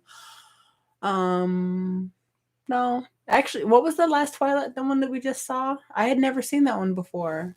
What the hell happened? Oh, the guy who's all afraid of diseases and he wants to live forever, and then he ends up in prison for life. Yeah, that was versus because he wanted to go to the electric chair to see if they could kill him. Just to show him that they can't kill me, and he got off easy and he got life, and he's like, "Oh my god, it was funny." That was fun. Matt says he's drinking the new Mountain Dew Spark. It's raspberry and lemonade Mountain Dew flavor. I don't do Mountain Dew. Sorry. It's not bad, not the best, but not the worst Mountain Dew either. Uh-oh, back to caps. Beth, you need to get back to work. You gotta be productive on task. Beth's just like, don't forget to pay your taxes, Beth. Okay, Beth. I'm not sure how to respond to your texts, Matt, but I'm gonna take it with a light heart and say ha ha ha. Yeah, I'm just gonna leave it at that. Aww. Yeah. I'm gonna take the high road, Matt, and not the one where I'm smoking. There's that tone again. Yeah, there you go. You can plead the fifth, Beth. How can I plead the fifth? I didn't do anything wrong. Oh, all right. Yeah. Just say you don't answer questions, Beth. I do answer questions, but, I've been telling you what I've been up to. Anyway, back up to 4 people. I don't want to argue with Matthew.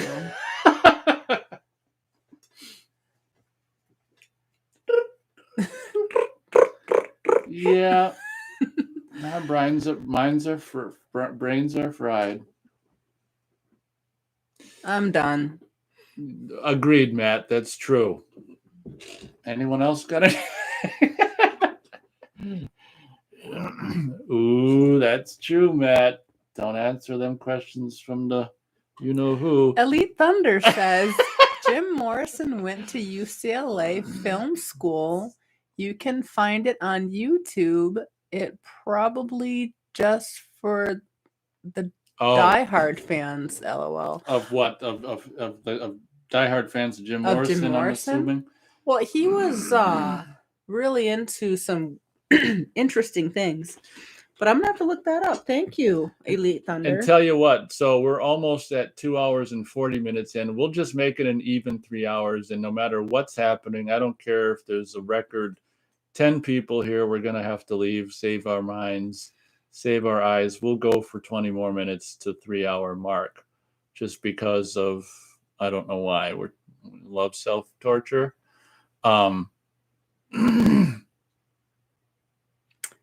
That's true, films. Matt. Austin says apparently Puppet Master 6 was going to be something completely different and bigger. Yeah. Oh, God. And it turned out to be the opposite, didn't it? And you saw that. Curse of Puppet Master. Mm-hmm. With the, oh, my God. That was so funny. Oh.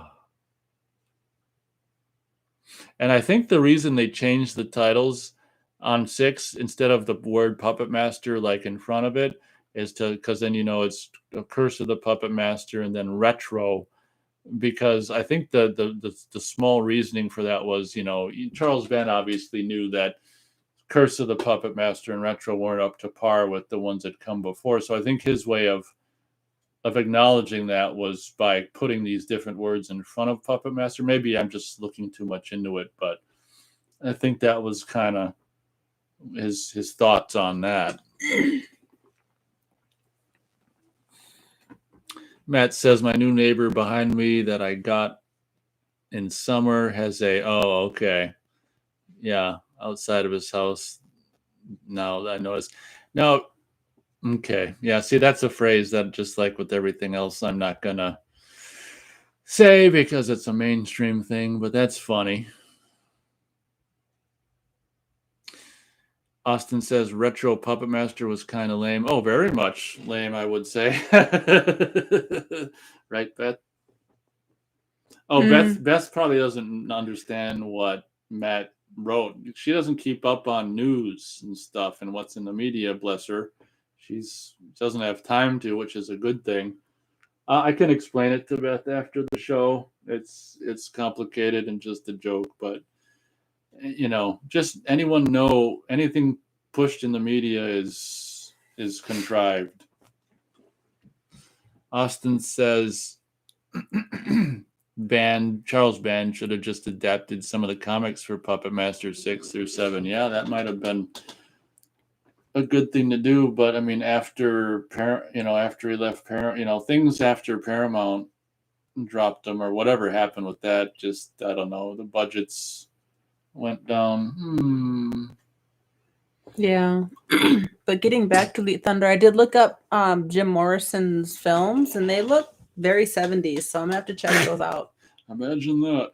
Well, he's from the 60s, 70s, probably born in the 50s, maybe late 40s. Maybe mid 40s, yeah.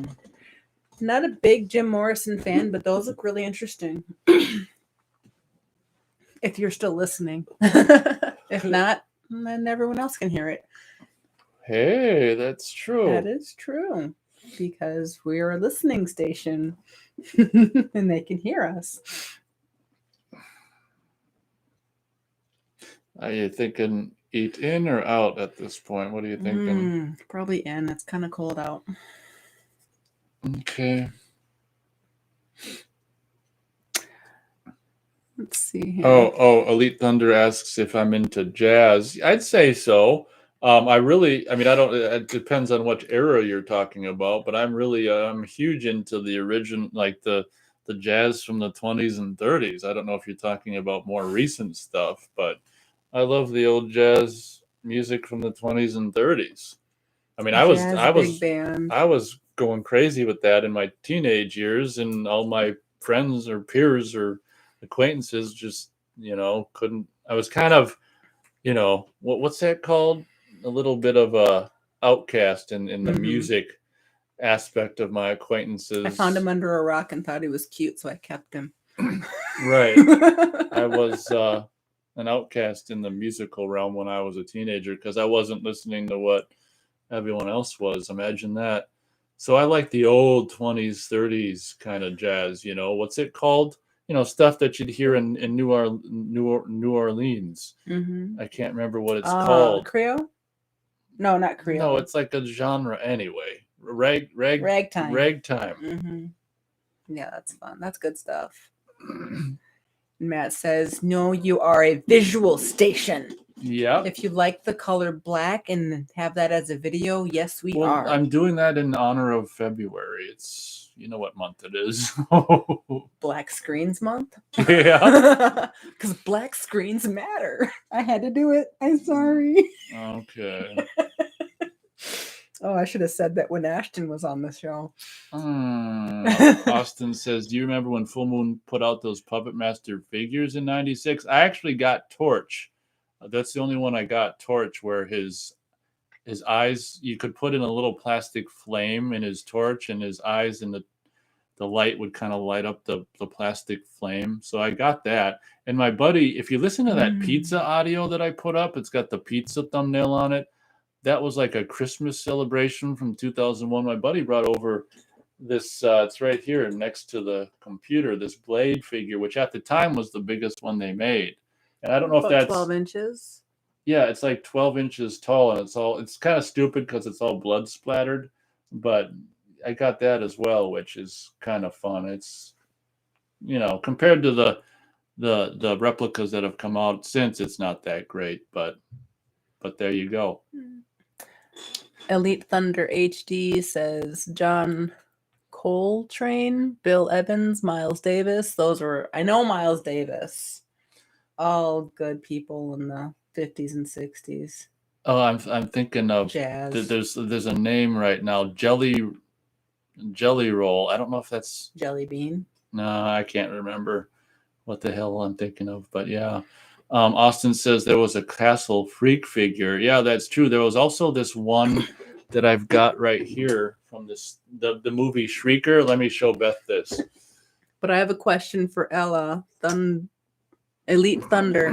What kind of music are you into? You said you're early 20s.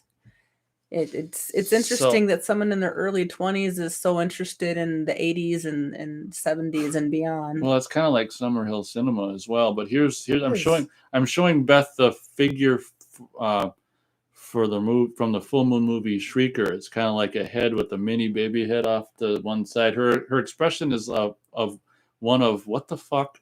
Intrigue. Awesome. Maybe I should do a video showcasing this, but it's a creature. It's a monster in rat tattered clothes.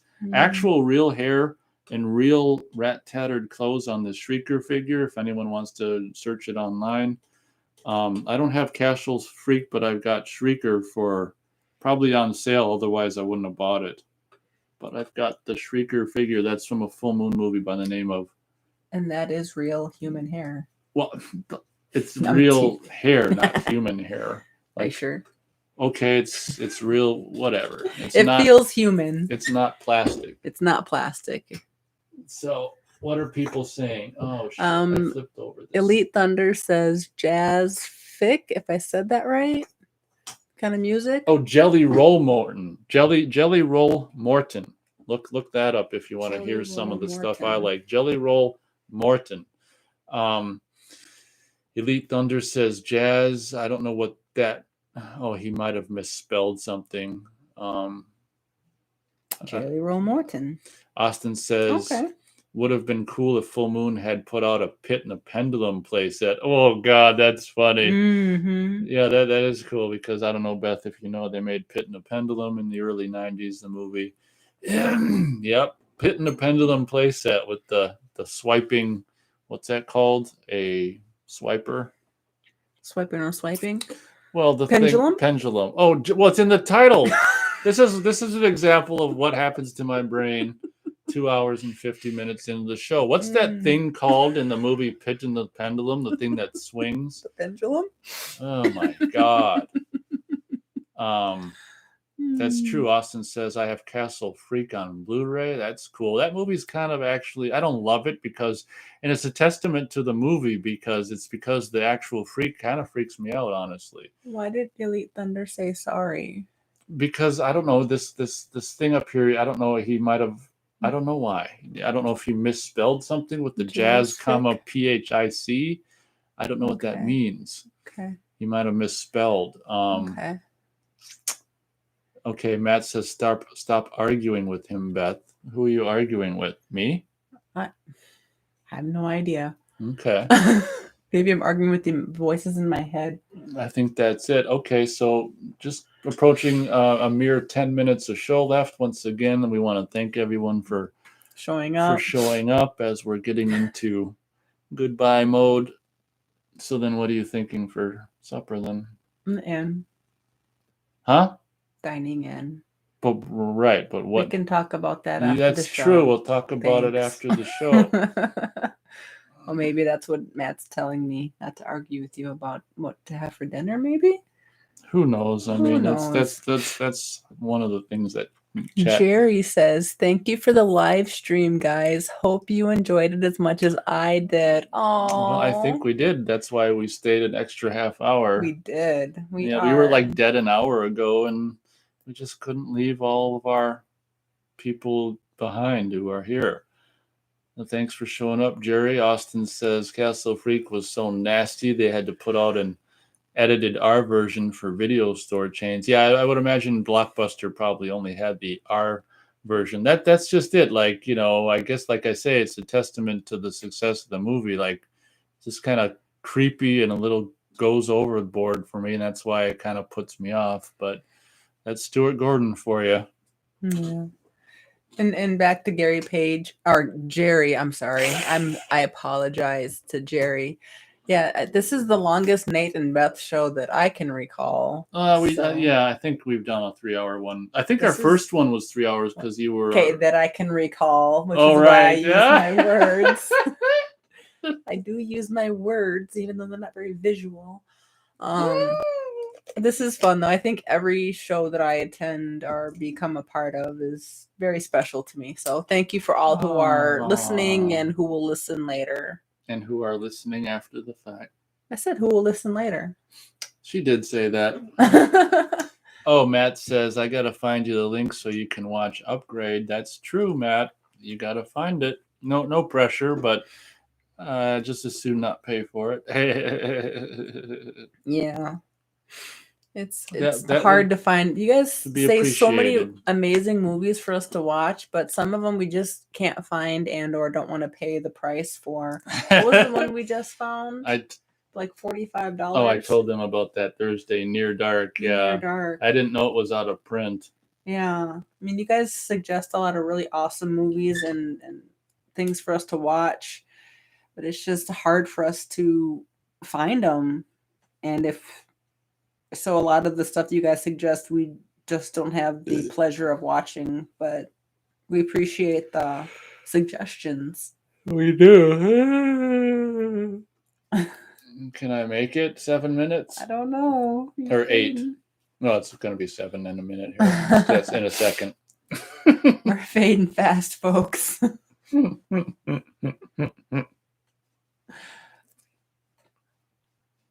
So I want to thank especially our new listeners. Yeah, thank you so much for finding us, Jerry. Elite Thunder.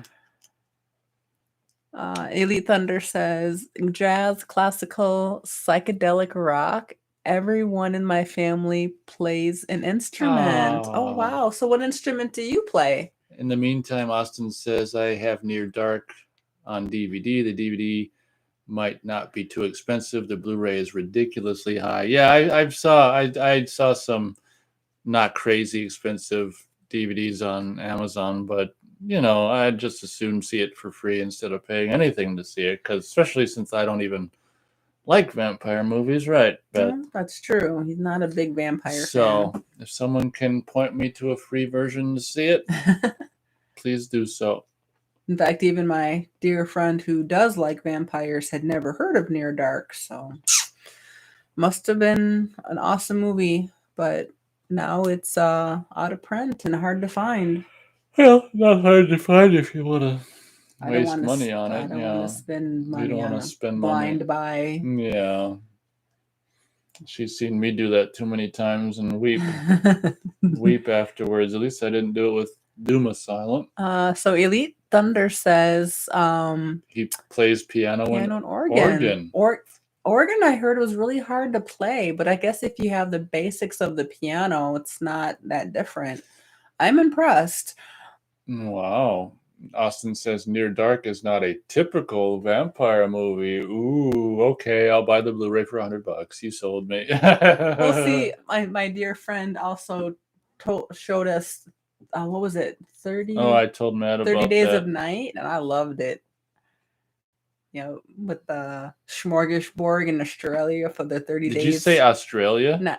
No, did I say Australia? I think so. Antarctica. I meant to say Antarctica. But they're both A's, aren't they? Okay, they are. I see. The smorgasbord, that was yummy. Austin Wilcott says, we never see their fangs in Near Dark. Ooh. They're almost like cannibals. Interesting. That's kind of like 30 Days of Night, but you do see their sharp teeth. They're not really 30 Days of Night is a lot of that crap. He doesn't like the sound. I don't like the face and the stupid sounds. It's just like, give me a break. That's true. Matt shared with us on Thursday his experience with seeing 30 Days of Night at a midnight release. That must have been fun. He says, Beth, you can turn back into the last show when I talk about his 30-day he talks about his 30 Days of Night midnight movie experience. That might be something to look into or listen into. Party har har har. Wow, you're pretty. I know I'm pretty. Thank you. And anyone else listening can also check. I don't have a timestamp for you. It's somewhere in that 4.5-hour show. Elite Thunder asks, do you like the Beach Boys? I do like the Beach Boys. Help me, Rhonda. Oh, my goodness. A lot of good songs from them. Austin says, nah, the vampires sound like normal people in Near Dark. Well, that's promising. That's interesting. Yeah, I like the Beach Boys. I like, I can't even think of their names anymore. Anything 50s, 60s, I will listen to. 50s, 60s, 70s, not so much. 50s, 60s, and 80s, I will listen to all day long. You know who would be really, he mentioned that it might be something he'd be interested in doing, but it'd be really fun to have Jerry on Skype and maybe learn a little Russian. That would be amazing, Jerry, if you would like to do that. That would be great. Jerry, Neil Sedaka fans? I like Neil Sedaka. For the future, Jerry, if you'd like to teach us some Russian, that would be very cool. Yes. Oh, my goodness. What did Diana Ross, Neil Sedaka, Elvis Presley, Supremes. What was that one that you helped me download? I don't know. Silence is Golden. Oh yeah. Who sang that? I don't know. I can't remember it. Mm-hmm. Yeah, I love the 60s, 50s, 60s, and 80s. It's just fun music. They're less than 2 minutes. They have a story. They have a melody. And no need for a parental advisory sticker. That's true. Blueberry Hill. I got my thrill in Blueberry Hill. We all know what thrill is. Elite Thunder says, I got along with older people. No, he says I only get along with older people my age. I don't understand what that means. Aren't older people not your age? Maybe he means wait. I don't know what he means. I get along with older people. Maybe people older than him. But then they're not his age though. Anyway. You might be like my friend. She's almost a generation younger, but all of her friends are like 10 to 15 years older than her, and it's just an easier group to talk to. Well, last final minute, everyone. Thank you very much for showing up. Jerry says, oh, yes, I'd love to join you guys one of these days under the condition you won't be mostly interested. In me teaching you about the nuances of using the Russian obscenities. Yeah, we'll stick with Russian non-obscenities for the beginning, and we'll get into the obscenities. No, that's okay. He'd love to learn Russian swear words, Jerry. No, Don't not let him just lie to swear you. words. I know the big one. All right, everyone. Well, thank you very much for showing up. Yes, it's been hard 3 to hours leave, of fun. We gotta save our brains. Does your head hurt? Mine does. I have a little neck cramp. So I hope to hear or read all of you guys in the near future. Good night and stay warm. Yeah, and to Matt says later, homies, to Jerry, dos vidanya. Dos vidanya. Yeah, I can teach Jerry that one.